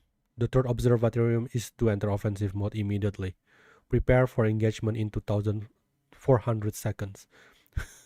Why can't you just 4 minutes or something?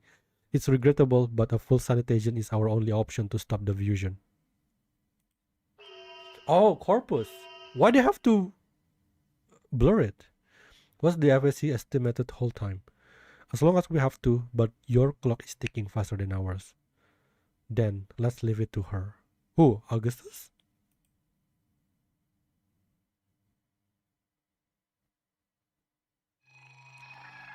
That's the situation as it stands. Please assemble your Rancor forces, General Augustus.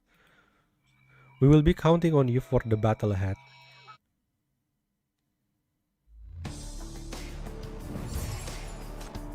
It's because of that meddling Aurum Secretum sorcerer.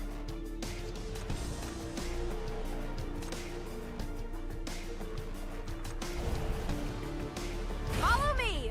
Don't worry, we won't run into any ghosts this time. The Stroll Unit Mark 05 is updating the battle situation to the Shattered Blade, the remnant of this corpse.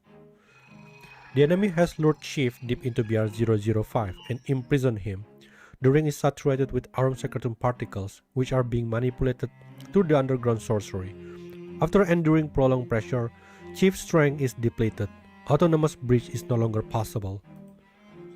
It is now clear that planting the Aurum Secretum and containing Sinerhella were premeditated actions. Their objective is to capture Chief and absorb the shackles. If that fusion completes, the power of BR005 will become uncontrollable. I mean, it's since chapter 17, it's pretty obvious.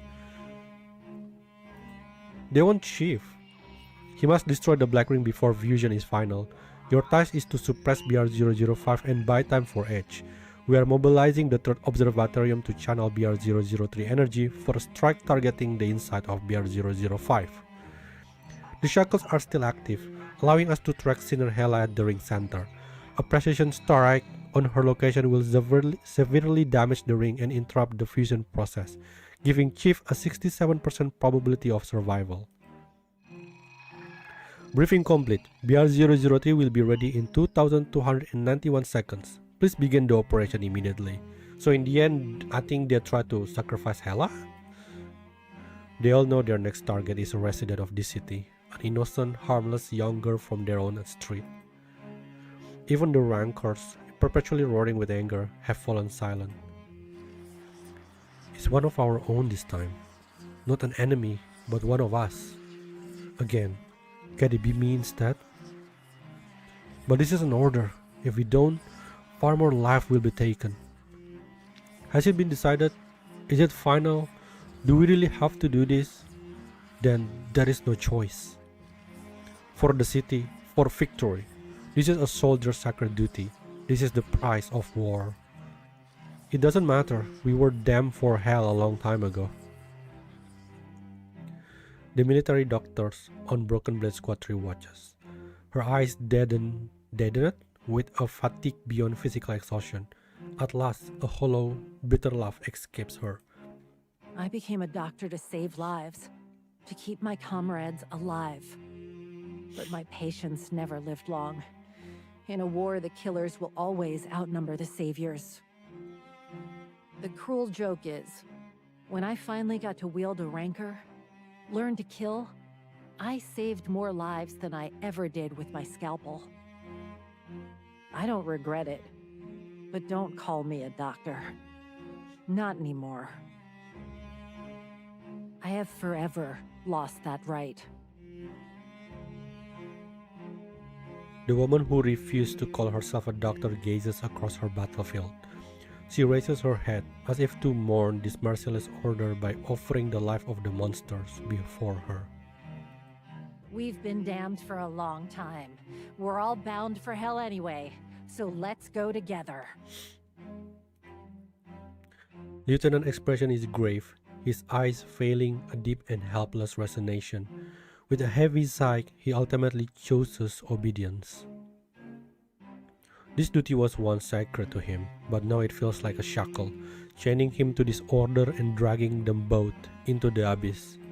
This is an order, and a soldier must obey orders. He feels beyond relief that Siklin isn't here to see it. Then, the Iron Masked Man beside him begins to speak. I saw no action in this city independence war. No foreign campaigns either. All I got was this twisted power passed down through generations of rankers and the memories that came with it. A warrior chooses their leader. They become their blade, their shield, until they stand victorious at the end. The crimson flower blooms on his neck. In response, every rancor in Shattered Blade calls out, summoning their commander. Lead us, General. We fight for you, to victory. We are your faithful Reaper's rancors. Now, this loyalty is our only glory. My Reapers. A memory surfaces, pulling her back 50 years.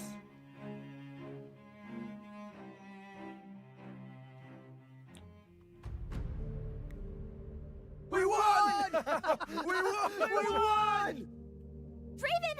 Did you see that? We won! It's over. Nuclear weapons are obsolete. As long as I'm here, no one will ever dare to launch one. Your troops are free to move. Oh, where's Ven and Squad? They were brilliant. To think those forbidden weapons actually worked. We have to reward them. They deserve a parade. She looked up to the sky where Venom and the Reaper squad were taking off once more, circling high above everyone. Catherine could clearly see that Iron Masked Man saluting them all. His cockpit looked so beautiful, as if a blood-red flower were blooming within it. Venom! Hurry up and come back! The fighter just departed as the 17 aircraft of the first generation Reaper squad formed up and flew toward the morning sun, toward victory, toward the city they had sworn to protect and had indeed defended with their life. Their 17 long, crimson exhaust trails truly resembled 17 blades sliding smoothly back into their sheaths. And just as Catherine thought they were about to disappear from view, huh?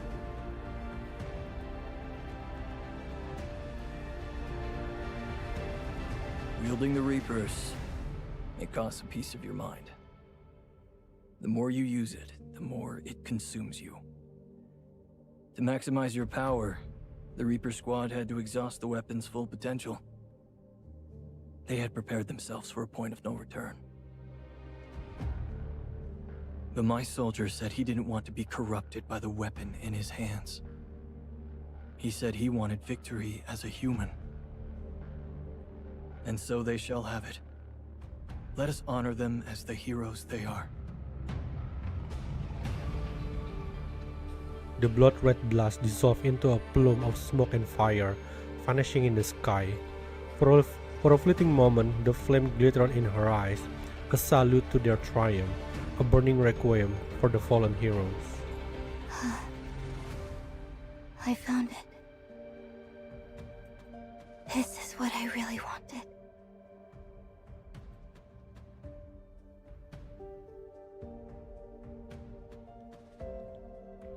As the mission time draws closer, the rankers and soldiers grow increasingly restless.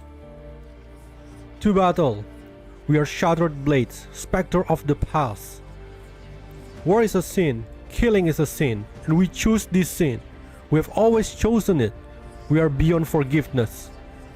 So let out our sinful slaughter carve a path for those to come. May they be spared our burden of guilt. May they have a right to choose. Hasn't it always been this way? Every ranker howls and wails. Amid the crushing cacophony, Scarface finally breaks, his face contorting as he nearly bursts into tears. What? He is?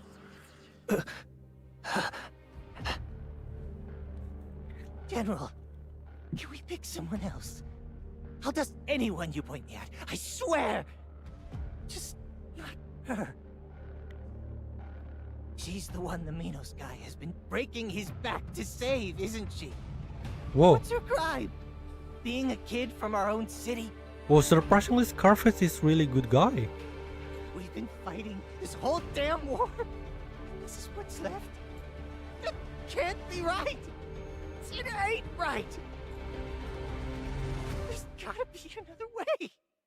I really can't do this. Before the chaotic mass of soldiers, Augustus takes a single step. The unrest vanishes, quelled by her mere presence.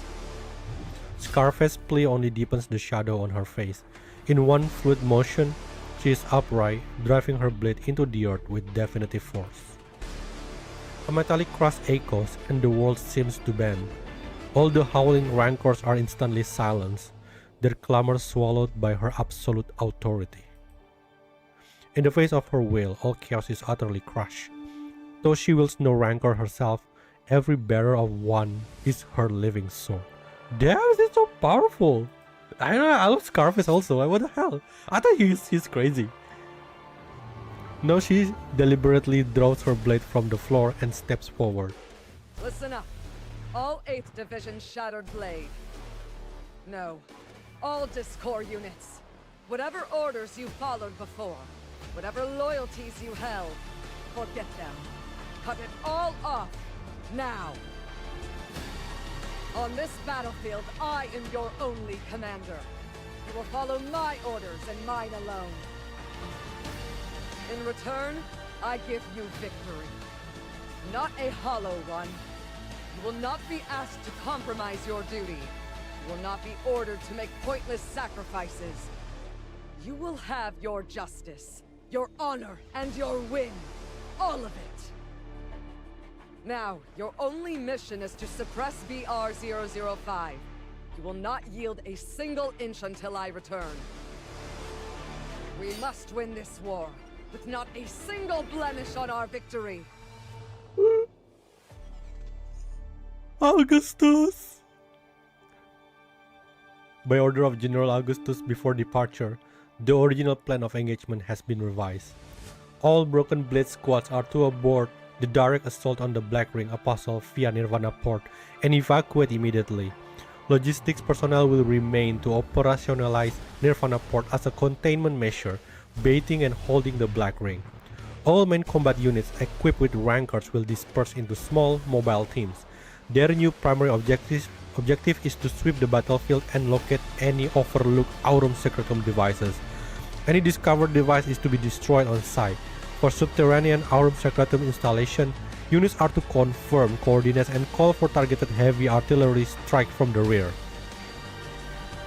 General Augustus will infiltrate the Apostle Black Ring alone, with only one objective: bring back everyone the Shattered Blade wants to save alive. Oh my god, this is so cool! Holy shit! Heads off! Wait a minute, where is the enemy coming from? Hey? Whoa, I can't even... Augustus, no! Crush them all! Ooh, that was so close.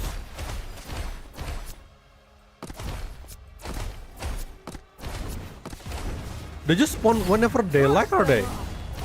What the hell, man? Enjoy the release. I almost lost the sand just now. Crush them all! Overflow. Warning!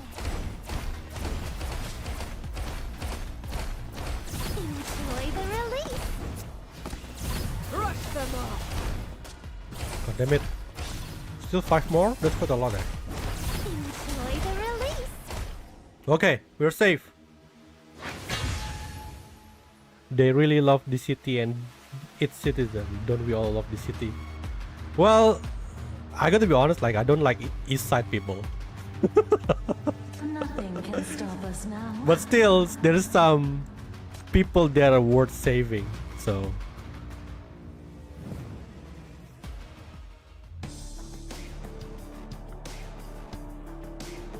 Oh, please don't do that thing. Oh, thank God. Dear, oh dear. I don't want to do Stop fighting. the tower At least not defense here. thingy. It's annoying. Why is it so far? Ella. Okay, let's put like park the bus. In football we call it park the bus. Crush them all!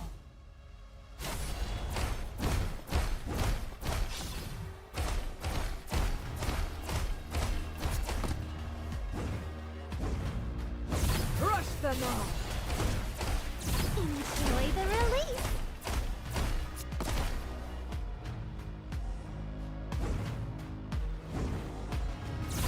Crush them all!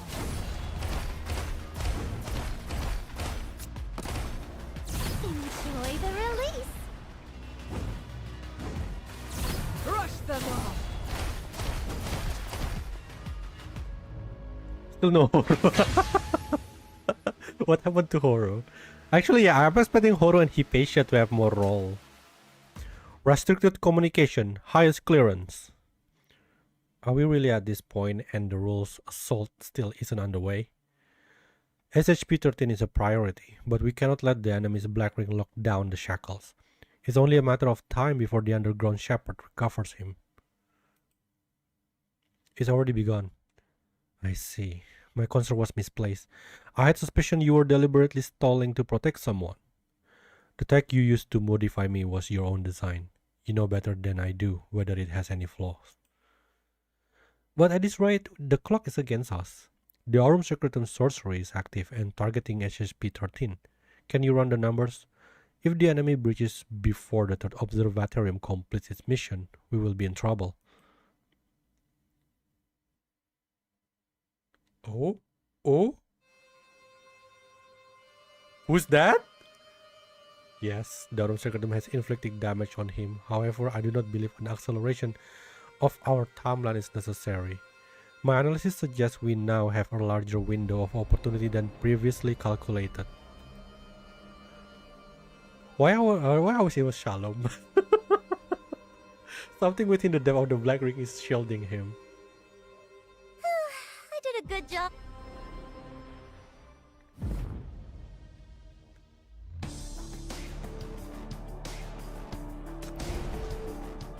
Recommend level. Are we close? I wonder what surprises await me here. Within the Apostle Black Ring, the Sea of Mania shiver with a subtle alien disturbance. A Vorian force has begun to seep into its depth. Guided by an unseen hand, the Aurum Secretum Resonance Center is transferred into the heart of the Black Ring. Invisible waves of energy coalesce, solidifying into threads of shimmering gold. The threads multiply, weaving an intricate and relentless web that begins its slow, methodical sweep across the entire space. A single golden filament grazes Chief's body, drawing a fine line of blood. He doesn't stir. He has retreated too far within to feel anything now. The fine web trembles once, pausing as if making a final confirmation. With verification granted, the golden web begins to draw close. It tightens like a fist, the thread pulling closer, denser, deadlier. It will not stop until it has shrunk to the size of a person, and there, at its heart, it will excise its target from existence. But at the very moment, something blocks its path.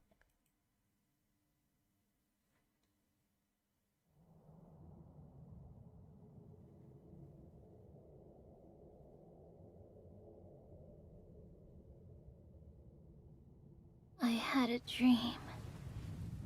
a long, long dream. There was this river. A wide, deep, rushing river.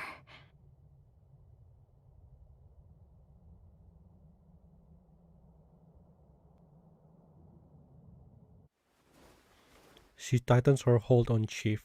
Her own body becomes a shield, intercepting the little light of the web.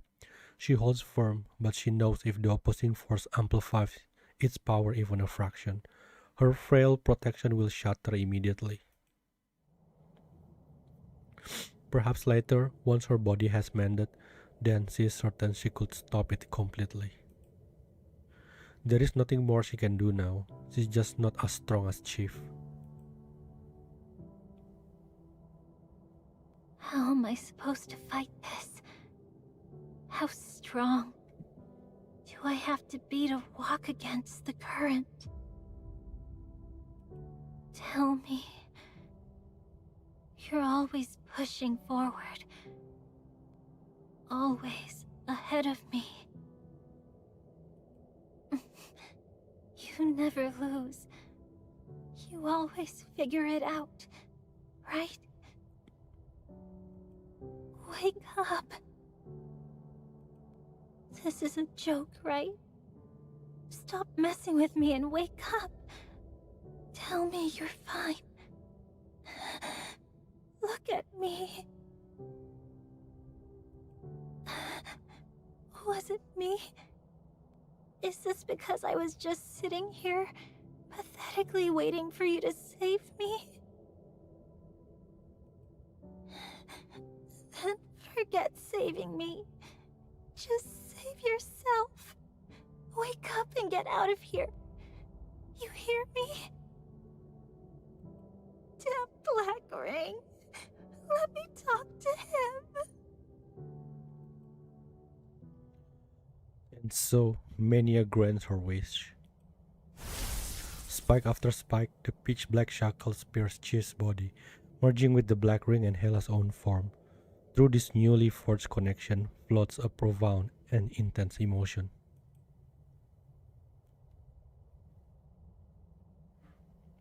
Failed.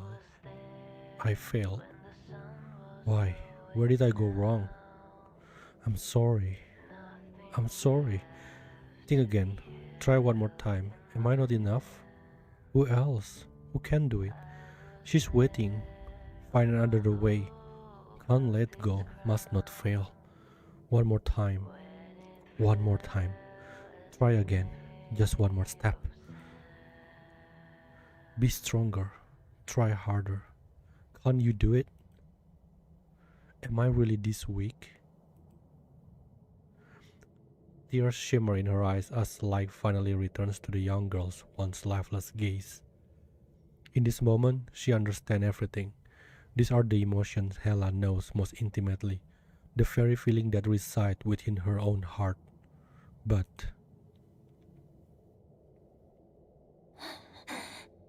Tell me. Don't talk about yourself like that. I've been watching you all along. You're obviously the strongest person ever. a ripple disturbs the Mania space, sensing the shift within the girl. The departed souls grow restless. They coalesce from the chaos, swarming from all directions. They wail as they rush toward Hela, pulling at her, pleading with her, desperate to pry the two apart. I know. I want to go with you all too. But look at him. I know I'm not strong. But even so, I still have things I don't want to lose. She clutches Chief's hand, her grip tightening until a worm seeps back into her long frozen limbs, until she can feel the steady rhythm of a precious heartbeat once more. Just one more time. Don't let go. Even knowing she's out of her depth, she has to try. Let the field that corrupts you corrupt me instead. Let the thorns that pierce you pierce me in your stead. I will bear your suffering. I will carry your burden. These stupid powers of mine, it's useless for anything but patching myself up. But hey, at least it makes me a little stronger. At least I can hold on just a little longer. I still can't do it. Not on my own. But you're here now. I'll just borrow your strength. The shackles piercing your body shudder and respond to her call. They rip free, only to plunge deep into Hela's own flesh. They writhe and burrow into her, a parasitic frenzy spreading, merging and corrupting her very essence. They grow relentlessly until... Oh! Get out of my way. I'm taking him back.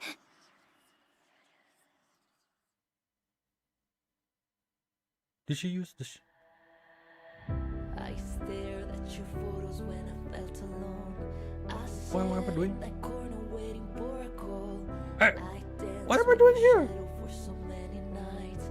I dream of a future till the morning light. How do I move it? Memories are fading into something real. Like soul. Oh, sorry, hello. It's unresponsive. In a place that should have been our home, and I'm sinking like a stone. I was there when the sun was going down. I don't think I can dodge that. It's meant like that, I guess.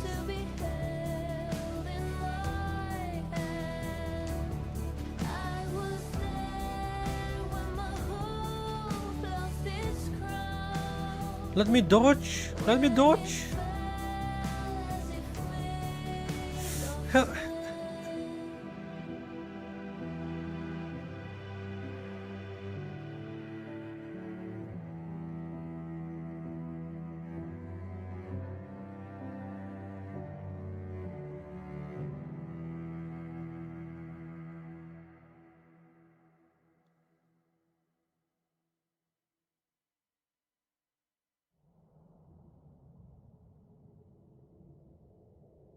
Hello, no.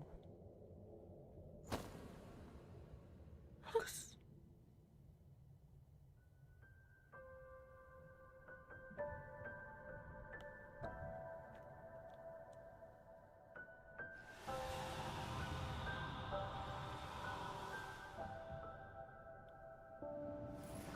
Go now. You're home.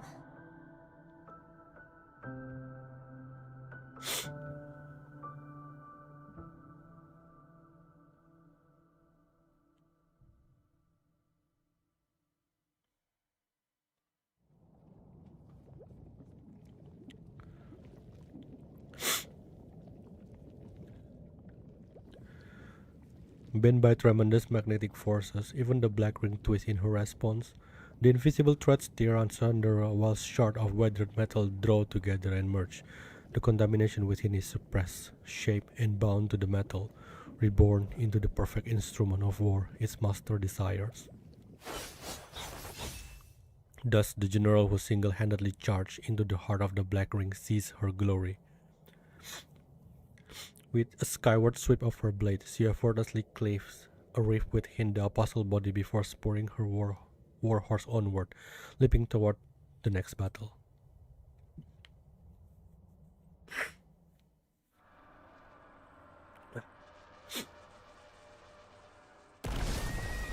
Now, all Whoa. units, stand ready. She actually have a... Crush them all.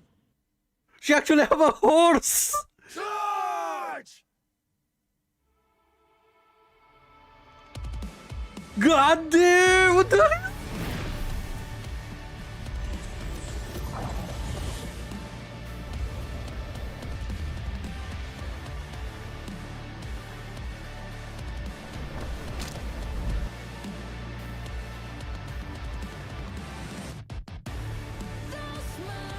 Enough with the act. I know your weight. On your feet. Oh my god! That's it! Any longer, and I'll be the one claiming the trophy for taking down that black ring. Oh shit, that horse is so cool. Where did she find that horse though? I'm curious. The massive apostle disintegrates, born from instability, now unmade by it. Oh, god damn it, always there is. You struggle to your feet. Before you are the souls that once bared your path, yet now they release their hold without a fight. Has their wish changed? Or did you in that fractured resistance finally come to understand their pain, allowing them to achieve what they desire? Eh? Who's that? Their voices rise in a chorus, merging with the disintegrating black ring to birth a new twisted form. This whisper, fleeting, ephemeral, were forgotten in death and ignored even as part of the black ring. Only in this final collapse do they at last leave a tangible mark upon the world. Our wish is coming true. I think I hear a Sapphire voice. The newborn creature calls to you, its voice a soft yet desperate plea, as if those souls too are hoping. They hope that you might understand them, as Hela understands you, that you might share their pain, as Hela shares yours. This is their final yearning.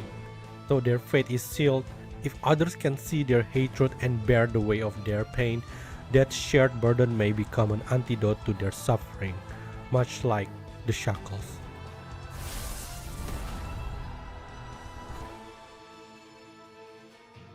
Raven and Echo.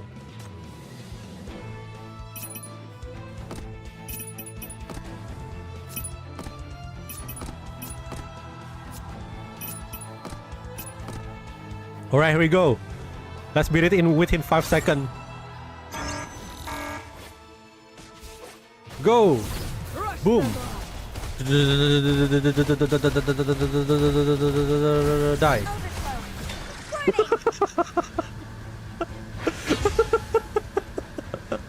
Holy shit. Augustus, calm down. Ah, seriously? Goddamn. The war may not be over yet, but by destroying one of his engines, people have carved a moment of respite from Hela, a moment for all to breathe. With the collapse of BR-005, the FSC finally seals the broken front line in time. Bereft of their guiding wheel, the surviving apostles fall into disarray. The grueling battle rages for another 3 days before the lingering threat of the Tide of Ashes is finally purged.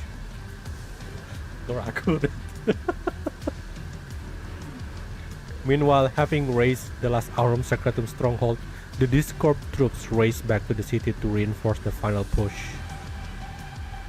Perhaps shocked by Augustus' pre-battle intimidation, the normally boisterous rancors have fallen into an unnatural silence.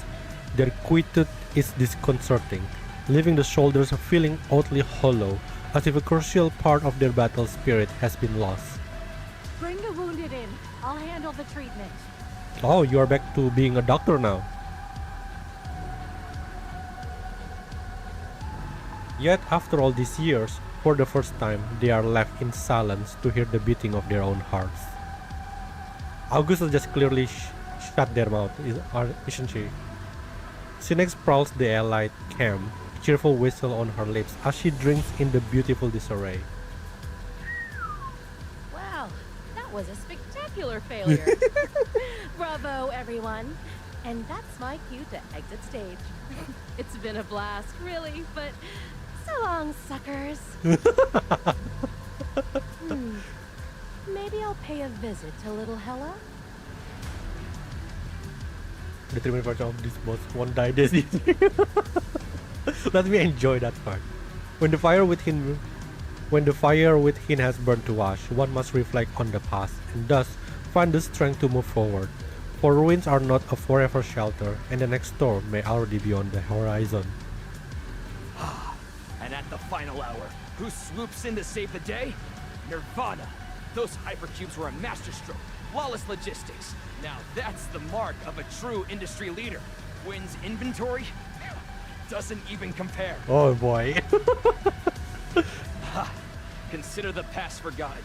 I'm going to sing your praises from the rooftops. A personal endorsement from me to the FAC and the West District. They'll see you as the heroes you are. Your theatrics this time were disruptive. You've drawn a spotlight on yourself. Sooner or later, you'll be on their radar. No one will be there to take the next bullet for you. Unsurprisingly redeemed during this arc, in my opinion. Let them look. I've been on someone's radar anyway. If they're brave enough to take a second shot, I'll make sure the world watches it happen. Is Hans wearing skirt? No, I don't think so. I think it's his pants. It's just like the belt is pretty big. Discord finally broke the mania curses. He looks up with a carefree grin. Besides, I'm not alone anymore. See? Even you're offering me advice. Things are looking up already. Wow, are we like buddy-buddy with Nirvana now?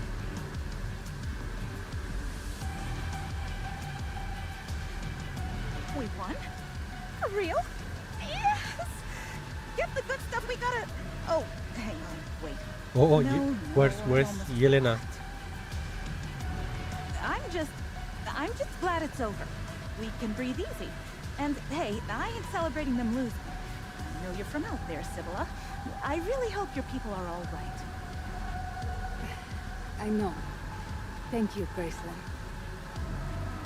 Time and again, that girl's question echoes in her mind.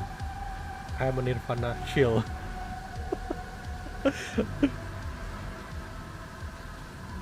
Sibylla, do you hate this city? Elvira doesn't look like a 17 years old with that kind of mature acting. Hate? No, never. In her darkest hour, it was the people of the city who reached out to her. That truth resonates far louder than any propaganda. If there is any hatred to be named, the true question for Sibylla is this. Do you hate Fraser? Oh, now everybody gonna attack Fraser! Hate them for their deception, their incitement, their extortion, exploitation, for murder and human sacrifice. The reasons are endless. In the depth of despair, hatred can reignite a cold heart. It is the most raw, the most primal of fires. If only such fire could truly end suffering, if only it could forge a better future. But hate cannot even bring back the truth behind Führer. He cannot build the new path Sibylla must walk. There is no time to dwell in resentment. She must depart, and quickly. After all, she refused to believe she has lost everything. Oh, but speaking of, what about that girl you met before? I know, right? They have to meet so The one close. from East Side. She's gonna come around again? She's got a friend also called Sable, with roots out your way too, right? That's pretty wild. You should totally hang with her more.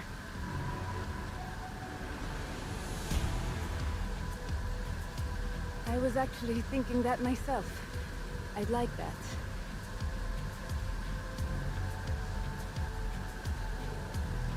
When all of this is over and things get better, would you like to visit again? Yes, please! You can meet with Sable! Quite a Or few Yelena. cyborgs living in Syndicate. And Outlanders too. I think you'd like it there. Thank you. See you next time then. She's so cold. Her voice is so cold.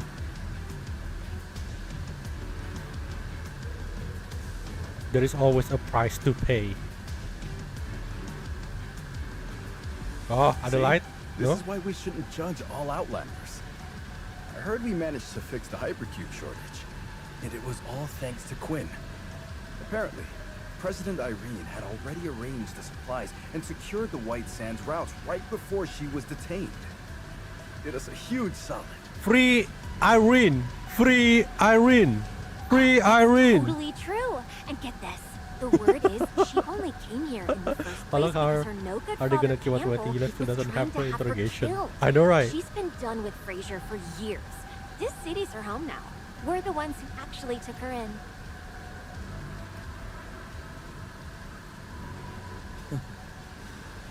How merciless you are, sister. You placed your wagers on this city early. Clever. To free yourself from this mire so swiftly. Then, would you be so kind as to retrieve your brother's remains from this foreign land and lay him to rest properly? But I jest. You surely don't remember having such a brother. His laughter dies abruptly, his gaze caught by a poster outside, a photograph of a Fraser commanding officer aircraft, broken and burning. Among the victorious crowds, a voice remarks, "He should have just surrendered." Fraser sold him out anyway. What a waste. So young, and he bought it into every single lie. And here I was, thinking we might celebrate your birthday in this city. So this is the price. Is he talking about the... who was that guy, the Fraser officer? There is always truth buried beneath. Really? You don't trust Irene? I trust Irene. BR005 has been neutralized. As agreed, SHP-13 did not absorb to ensure survival. Oh, the Black Ring corpus? It's been successfully retrieved by the Ring Research Institute, but it's since lost all activity. For now, it makes an excellent research specimen. BR003 has returned to concealment and recuperate. This proves the technology is still immature. We should halt force requisition immediately. If the enemy discovers its weaknesses, its value as a deterrent is gone. Then our involvement is concluded. Conventional warfare is outside our jurisdiction. It's time to hand specific operation back to the subordinate agencies. This operation has yielded many unexpected outcomes. We will have our hands full with the ramifications. Before that, one point requires clarification. Reports indicate SHP-13 has expressed an intent to eliminate PR003. For a subject of high emotional volatility, the statement still represents a genuine position. How should we address this declaration? He actually said that. Then it seems both we and he need to work against the clock. Our monitors indicate the underground shepherd has begun to mobilize since BR003 exposure. Oh, underground shepherd is on the move. What? Why? What's so special with BR003? There are always scars left by shadows, lasting a lifetime.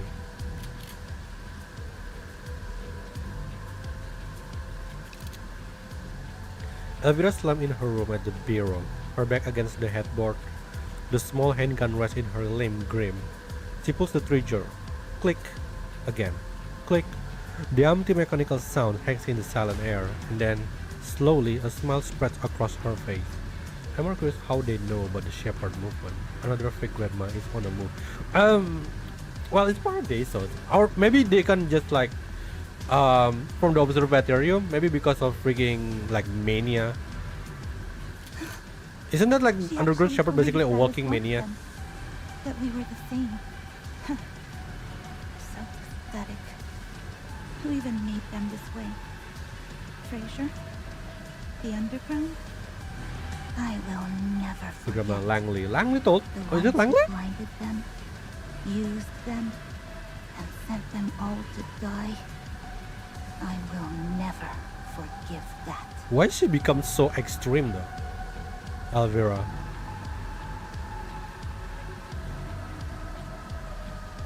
In this age, suffering endures unvanquished.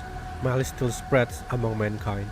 Thus, war never truly ends, and an internal cycle spinning on. Yet there will always be those who march into battle.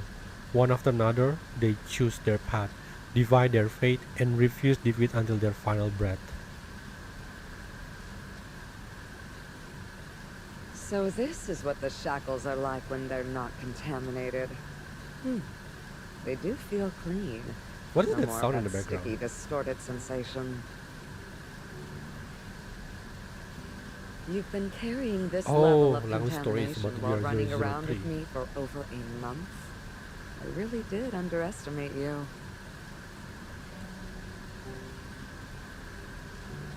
Don't flatter me. I'm not one of your shoulders. Pity. I really did want you in my unit. But it's true that the battlefield's no place for you. Then, thank you, my ally. You made it back alive. Well done. Where's my daughter? I owe it to you. Storming a place like that, you really are this corps commander. There's nothing you won't fight. No, nothing you can't win. The necessary registration is complete. Though BR005 has been eliminated, the shadow of war from the far land still lingers. A new chapter of power struggles within the city is already unfolding. And above it all, BR003 looms. Oh, is it gonna be the next arc, BR003? Your battlefields once overlapped with hers, but that season has passed. Perhaps now is the time to part ways. Though in the foreseeable future, like it or not, your paths are destined to cross frequently. After a moment's thought, you forgo the formal DCT military salute. Instead, you simply extend your hand. Thank you. Go tell them yourself. We'll be waiting at Nirvana Port. Your hands clasp, tighten briefly, then release. The commander from bygone days depart with the silent war drums, leaving you to the future. It is? You don't get it. It was you who saved the Shattered Blade. Your survival is the greatest redemption those soldiers could have asked for. Shout out to Scarface! Augustus returns to her troops, to her warriors who have been waiting. For 12 years they were specters, reunited with vacant eyes and blood-stained hands. But today she finally sees it, a glimpse of the people they were always meant to be. You've done well. You didn't harm the innocent, never retreated in the face of powerful enemies, never blindly followed orders you didn't believe in, and protected everyone you swore to defend. You became the blade itself, edge aimed at fate, never yielding. Warriors like you are my most treasured weapons. Every moment you fought with your lives on the line shines with irreplaceable glory. This victory remains pure, untarnished. Now, return to the world of the living. Then decide your own path. What? This corps is disbanded or what? On this battlefield, you are still the blades I'm proud to wield.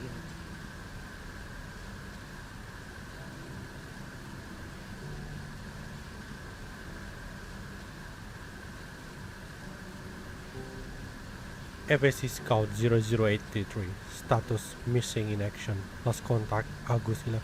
Oh, don't tell me this is based on my choice. Broken Blade Squad A was recalled to the city to bolster its defense. Together with the FSC, they successfully repelled the threat of Ashes on August 11. On the event, goddammit, that's so quick! Daryl Bryan, once known as Gimpy Mad Dog Lawman and veteran, an elite soldier of Broken Blade Squad 1 who survived countless battles and wars in his lifetime. Lieutenant returned alive to the city and after the victory faced a tribunal for his past crime. The verdict against him counts standard blah blah blah. He was acquired but this Daryl Course crashed Scarface. Ah! No! This corp reported his personal effect and I said, no, Daryl! But soon returned to the battlefield. She won't give up fighting. She enjoyed both wherever he sing no! Is it because of my choice? The same as ever, personal and connect with Solemn. Though you continue to rarely see eye to eye, and she is when you are not in the same unit, there was little about insults regarding use of couple. This operation resulted in significant war. After 2 weeks, the situation began to stabilize and all members decided to Brock. BR005 has finally been taken down, yet no new mine has materialized at its point of origin or its final defeat. This anomaly cannot be explained by the inherent weakness of the Black Ring itself, giving rise to a new theory. The Apostle Black Ring was immensely powerful at its birth, but had drastically weakened by the time it reached the city border. Vast amounts of its energy were mysteriously dispersed along its trajectory.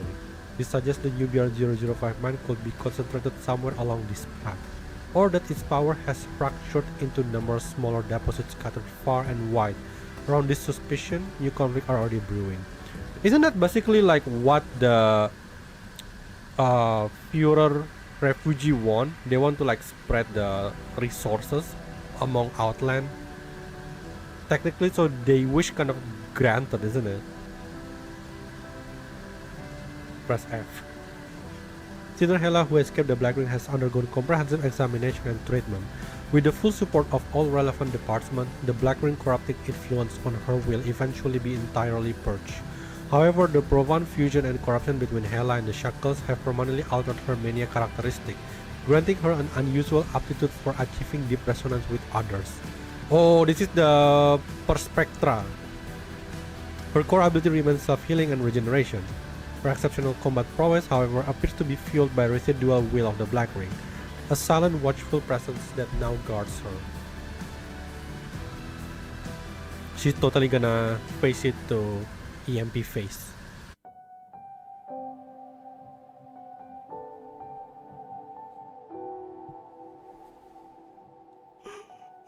Doctor, come back.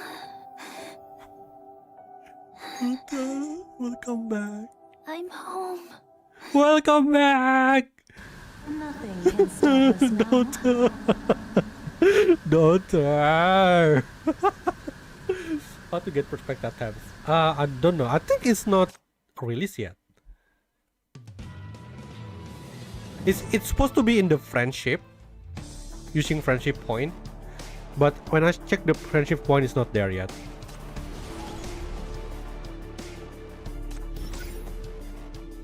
Okay, what do we get here? You are attempting to access highly sensitive historical record, file number H0105, regarding intercity wars, forbidden weapons, and the first disaster. No authorization to access bottom level archive. Information on General Katin Augustus Andohar has been restricted. Boo!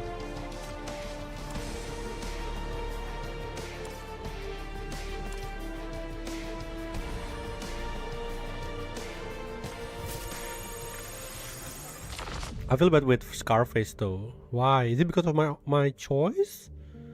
Is he supposed to die?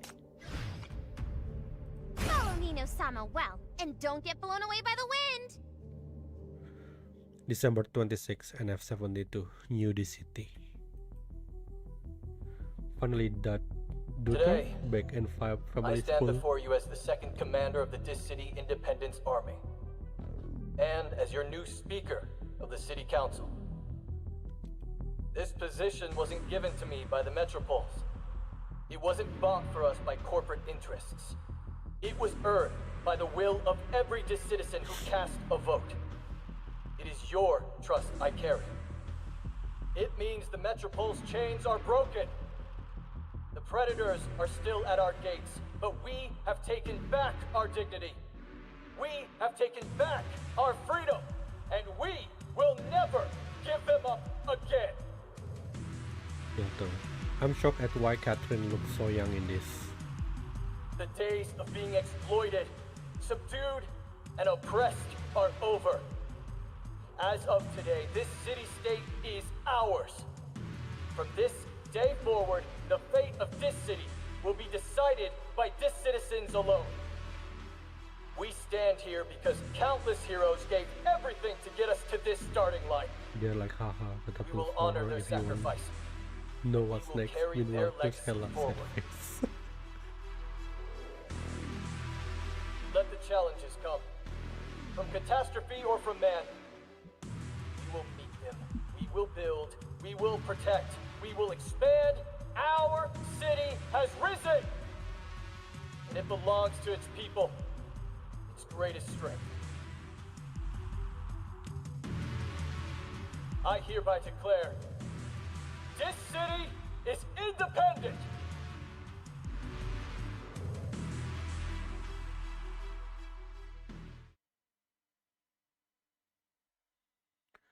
December 27, the City Cemetery Memorial Day of the Satellite Town Strategy Victory. In order to preserve a core strategic military asset and prevent further damage from the escalating mania contamination within the subject's body, Discor has decreed, with technical support from Edge, that Sinner Catherine Augustus Andohar will be placed in cryostasis, effective. So that's why she's so young. Huh? The hell is this?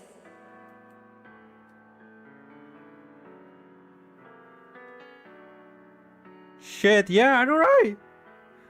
So that's why she lashed out with a kick aimed at Drive-In, Discord commander and first elected speaker, but with the practice ease of years, he sidestepped the blow.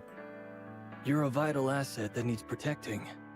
I have no intention of watching this city's youngest general turn into a monster, and being the one who has to put you down. The war is almost over. Your skills are no longer required. Say your goodbyes properly, then go to sleep. You'd hate peacetime anyway. Huh. If you lot had done your jobs and developed a mania treatment sooner, I wouldn't be the one headed for the freezer. It's just because her voice sounds younger, almost like the child version.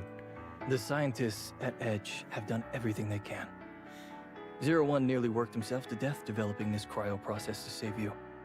A little gratitude wouldn't hurt. We'll wake you when it's time. It made me thinking, I wonder if Shalom is also in this cryo thing, you know? And one day, you know what? Shalom, we need you, wake up. Or should I set an alarm? When would you like me to pencil you in? If I said soon, that'd be like wishing for another war. Lieutenant would never That's the let me secret of live her it down. skincare crysostasis. Then wake me when you've all retired, lived your lives, and are about to kick the bucket. I'll give you a proper send-off. Make sure your funerals are spectacular. You're the great heroes of this city. You can't just fade away quietly. Who knows? Maybe I'm hoping for a day when the world changes completely. A day with no more war. No need for your kind of power at all. So who wake her up? That's the question. When that day comes, I'll wake you, just to say it.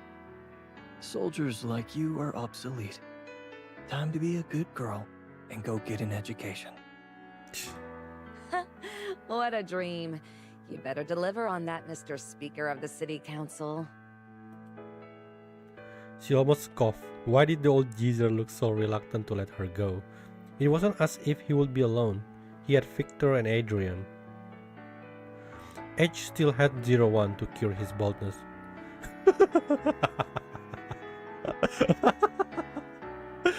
She was the one who would be lying a lot for ages.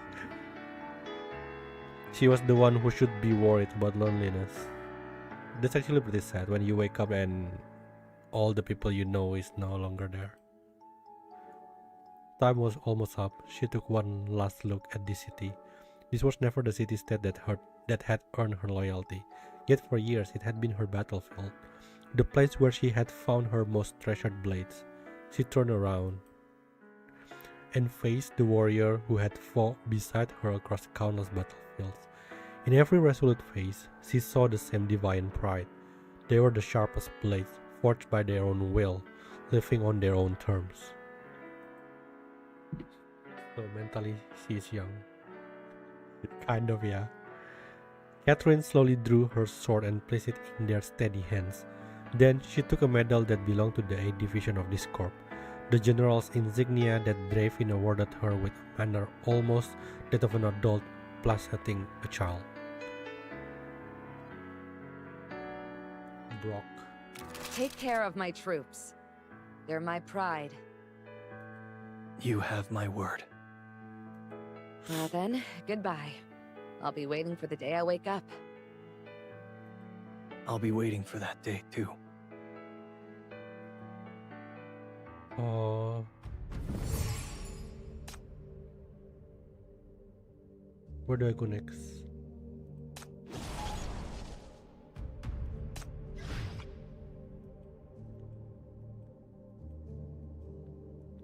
The city has finally won independence. Catherine has entered cryo sleep and will remain safe. Nirvana once supported our cause and continued to do so.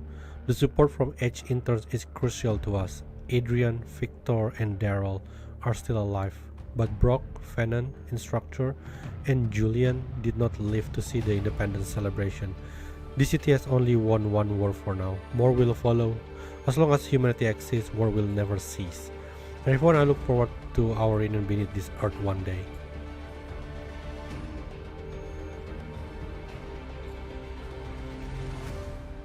I only remember Daryl. The Daryl is Scarface, right? Adrian and Victor. Which one is Adrian and Victor? Where do I go next?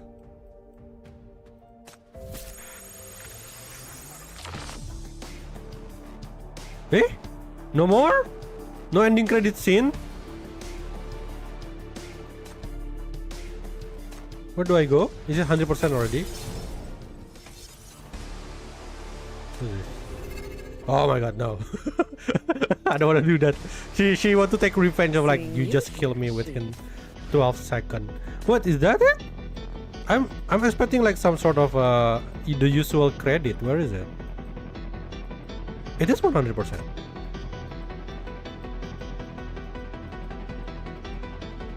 No, there is no foreshadowing or something? No foreshadowing. I mean like the chapter 13, they are foreshadowing with the, you know, Adelaide, the Silent Society, Zoya. It seems like this is the end.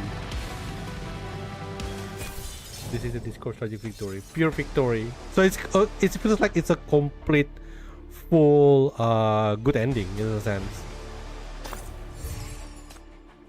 But that's make it like what to expect next. What is well, technically we are expecting BR003. I recall there's a picture of Catherine visit grave. Really? Where? Is it on the here?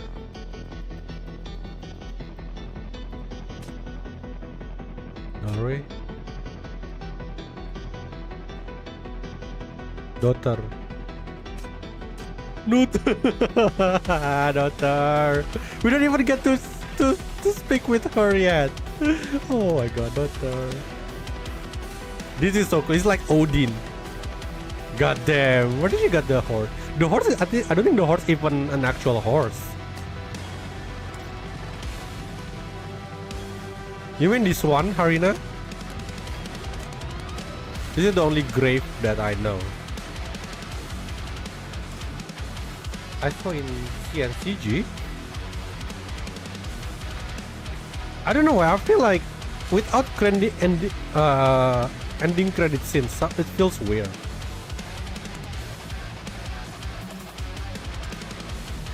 I wonder if there's some secret ending somewhere.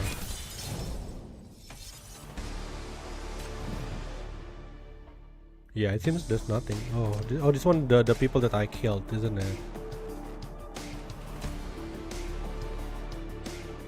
I'm so sorry, people, that I lead them to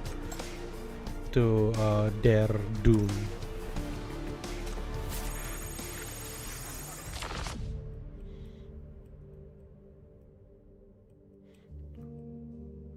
Maybe only appear in the trailer. It's in interrogation. Oh shoot!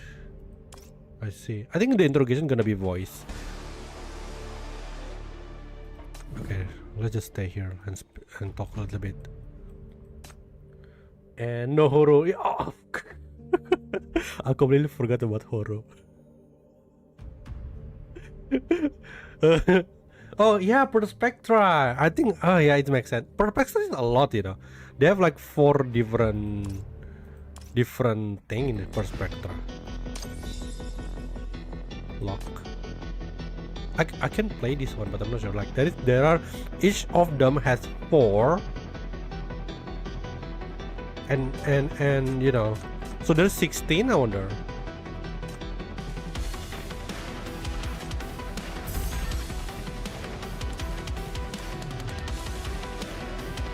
Seems like Writer forgot about Horo too. Exactly. Something that I kind of like. I would say questionable is not to include Hypatia. Like she's not doing anything. She's not even appear. Despite of like at the end of the what do you call it? Eclipse Scar, Scorch Eclipse Scar. Scorch, is it the title? Scorch Eclipse. Oh, Scorch. Oh, that's why Hela is called Scorch. That's actually foreshadowing. I just realized that. Yeah, despite of like Hypatia, Synex, and Corin was make an appearance at the end of Eclipse Scar. I was expecting Hypatia gonna have some sort of role in here. And Corin role, to be honest, it's very short. I was actually hoping more when it comes to Corin. I don't think she even speak. Did she even speak Corin? I don't think so. I think she's dead. No way. Don't. I think you will see her on the next one. Yeah. Right. Yeah. So yeah, I was expecting the 3. Synex has a little bit of role, better I guess. So I guess I can take that. Just Corin and Hypatia, they should actually put more into the writing because it will be cool. But I guess distance, alright. But Hypatia can drift, so right. So that gave us a question: what's gonna be next? Well, certainly we are giving a hint that most likely BR003 will become the case. Right, BR003. There is like they're introduced us to a couple of people. First of all, like the woman in the hat that I think that Selena was contacting. Yeah, it could be maybe like the director, or I don't think it's the director, it's someone. Okay, right. I don't know why, but it reminds me of Suspect R. I don't think it's Suspect R, it's just like the look, it looks like Suspect R. I think the main story update is coming soon. I hope. No, the thing is, like, from what I understand, I think somewhere along the line they mentioned main story gonna come every 3 months, because that's gonna be the pattern from now. Every 3 months we're gonna have like 2 sinners, just like Jasmine and Parfait. And then who else? I think Jasmine and Parfait is the first time, right? Yeah, every 3 months. So we're gonna have 2 sinners every 3 months, and then that's gonna be the main story thing. The next few are extra. I think so. The next few are extra than probably continuation, because I think the story is still surrounding around the Shattered Blade, especially the next 2 event. In my opinion, I think it was you know who, if you already follow the CN news. Okay, so I think the 2 is gonna be the Shattered Blade. So come back with the I think like I have question regard of like the mysterious woman, and also that one woman in the observatorium, because I wonder who it is. Because either it's they finally found the replacement for Shalom that can actually go there. So right, what happened then to the fate of Shalom if they already found the replacement for her? I hope nothing bad happened to her. Right. So BR003 probably gonna revolve around Langley, just it was mentioned. So I think we can get like a couple of information from Langley profile, as Vesper said. So why don't we take a look? Because actually I haven't read Langley profile as of yet. Is it this one here that you read it from?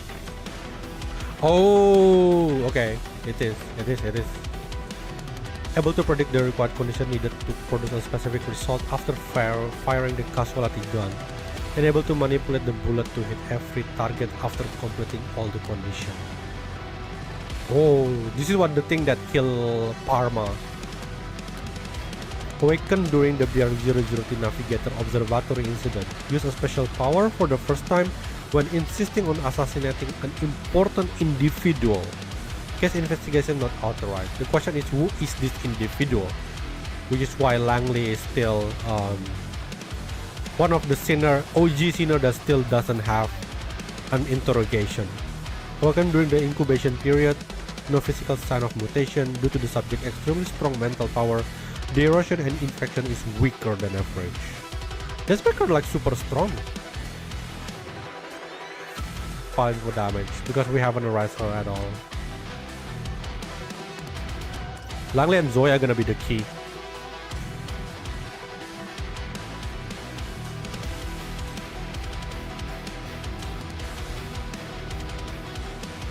I'm curious about that like one girl with the hat. Where did I look at it?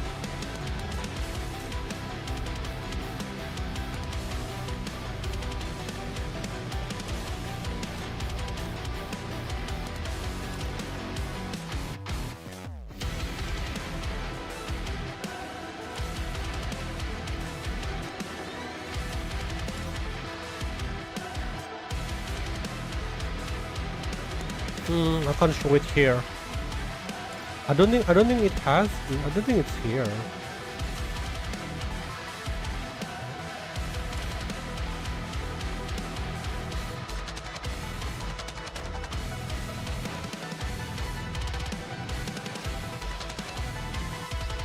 Wait, let me just look quick search look on the internet.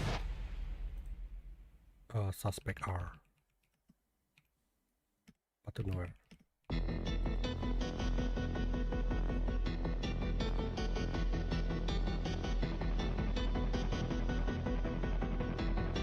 I mean, wait. Don't you think it's? Wait. I'm pretty sure it is now.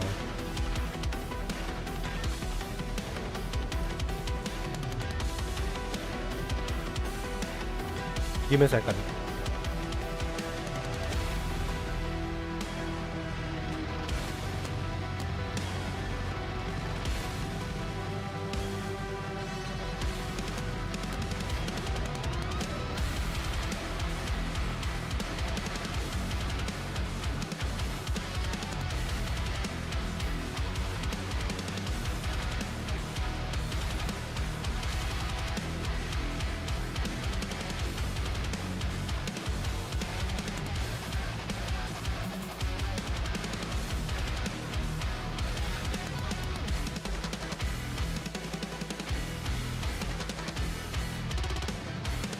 Okay. Maybe I can show it. Export image.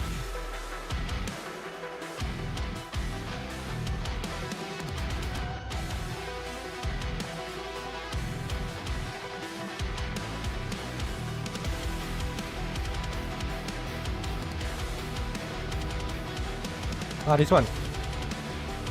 Oh, it's too big, goddamn. Look at this. Don't you think that this kind of like looks like her? You know that one NPC just now? The clothes looks similar. Why am I so convinced it was suspect R? I'm curious.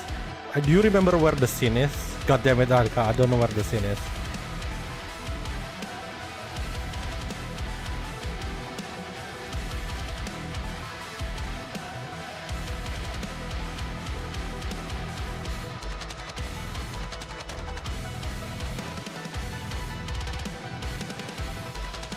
It's so difficult to find a search.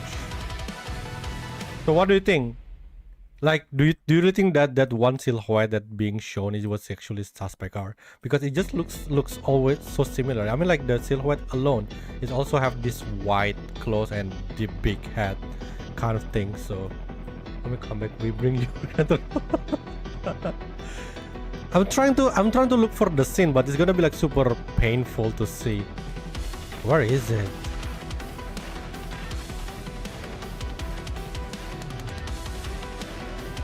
This one.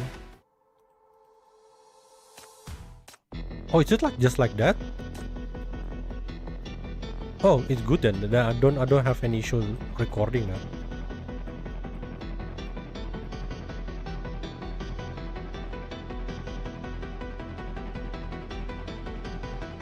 I don't use draw blade your battlefield.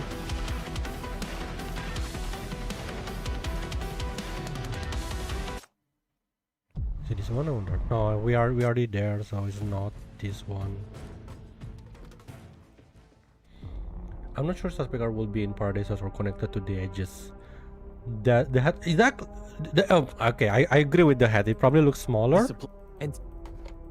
This is why I'm trying to look for the silhouette though. Where is it? There are even they we've was here's the art.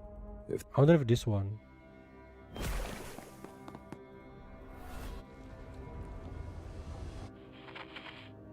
The only that I can accept the idea is like because the head is actually smaller. The Black Ring belongs to the far lands. Okay, it's not this one. Back to one.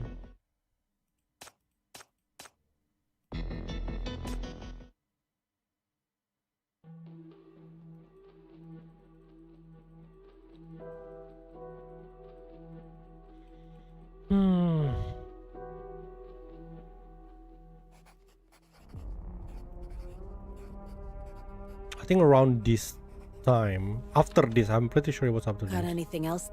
Oh.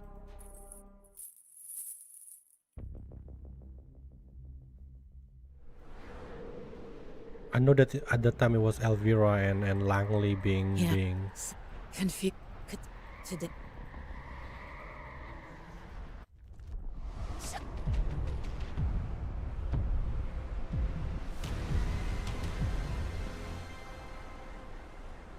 but her hair looks similar in color and shape. The clothes is actually I'm very confused. Like the even the clothes is similar. We've completed our... The team is composed now. I don't think it's this one. No. This one. No, this one. No, this not this one also. I just want to look for that one scene. God damn it. But okay, fine. I guess I cannot prove anything. It's just my technically just my speculation, right? I don't know why. But yeah, I'm probably just gonna try to look over again my stream before I recording again. But I just feel like it's too overly coincidence, you know. The look just too similar. I mean, like when Catherine was the first time introduced, I also thought like, wait, is that a suspect R? Because Catherine looks similar also, but totally different character apparently. So I think like also it's about time that suspect R also make a comeback anyway. She's been teased, if I remember correctly, she's been teased since I think Hestia event. There was like an ending or small trailer where she said basically you finally here, and then after 1 year we still not hearing anything from her. So I'm expecting that it's gonna be like around the time that it's gonna introduce. Okay, so if there is nothing else, I guess we have to wait then. What is the next arc going to be, right? Is it going to be like another trilogy at this point, like because they're going to release maybe a main story every 3 months, that they're probably gonna be another trilogy on the next year, what I'm expecting is. So yeah, looking forward to that. Meanwhile, let's just waiting for Perspectra Hela being open, because I think like that's where the conclusion is going to be. I guess we're finally not there yet. I think she lied. She like, you're finally here, yeah, but not really, yeah. She still not show up here. Okay then, all right, I'm going to close it here. Thank you all for coming. Looking forward to the next event, all right, and recovering from the anniversary poll that we have done. We are all, I think pretty sure all of us is running dry on Hypercube at this moment for all of that. Right, the next 2 weeks probably gonna be like super busy. I'm gonna have to start recording everything with the interrogation, Perspectra, with Scorch of Eclipse Scar, and then this one, I'm probably just gonna be like super silent and try to focus my duty to archive all the story. Yeah, so yeah, if anyone that want to recall the story, just feel free to watch it from there if you want to. I got everyone. Hela Cartoon Shalom and 000. Silakan dude. Wow, to think that you got, yeah, I mean like it's a really good time to play. Like if you can get immediately half of the limited sinner, right? It's supposed to be easy mode for anyone. Okay, that is good one. Okay then, thanks all for coming. Hope you enjoyed.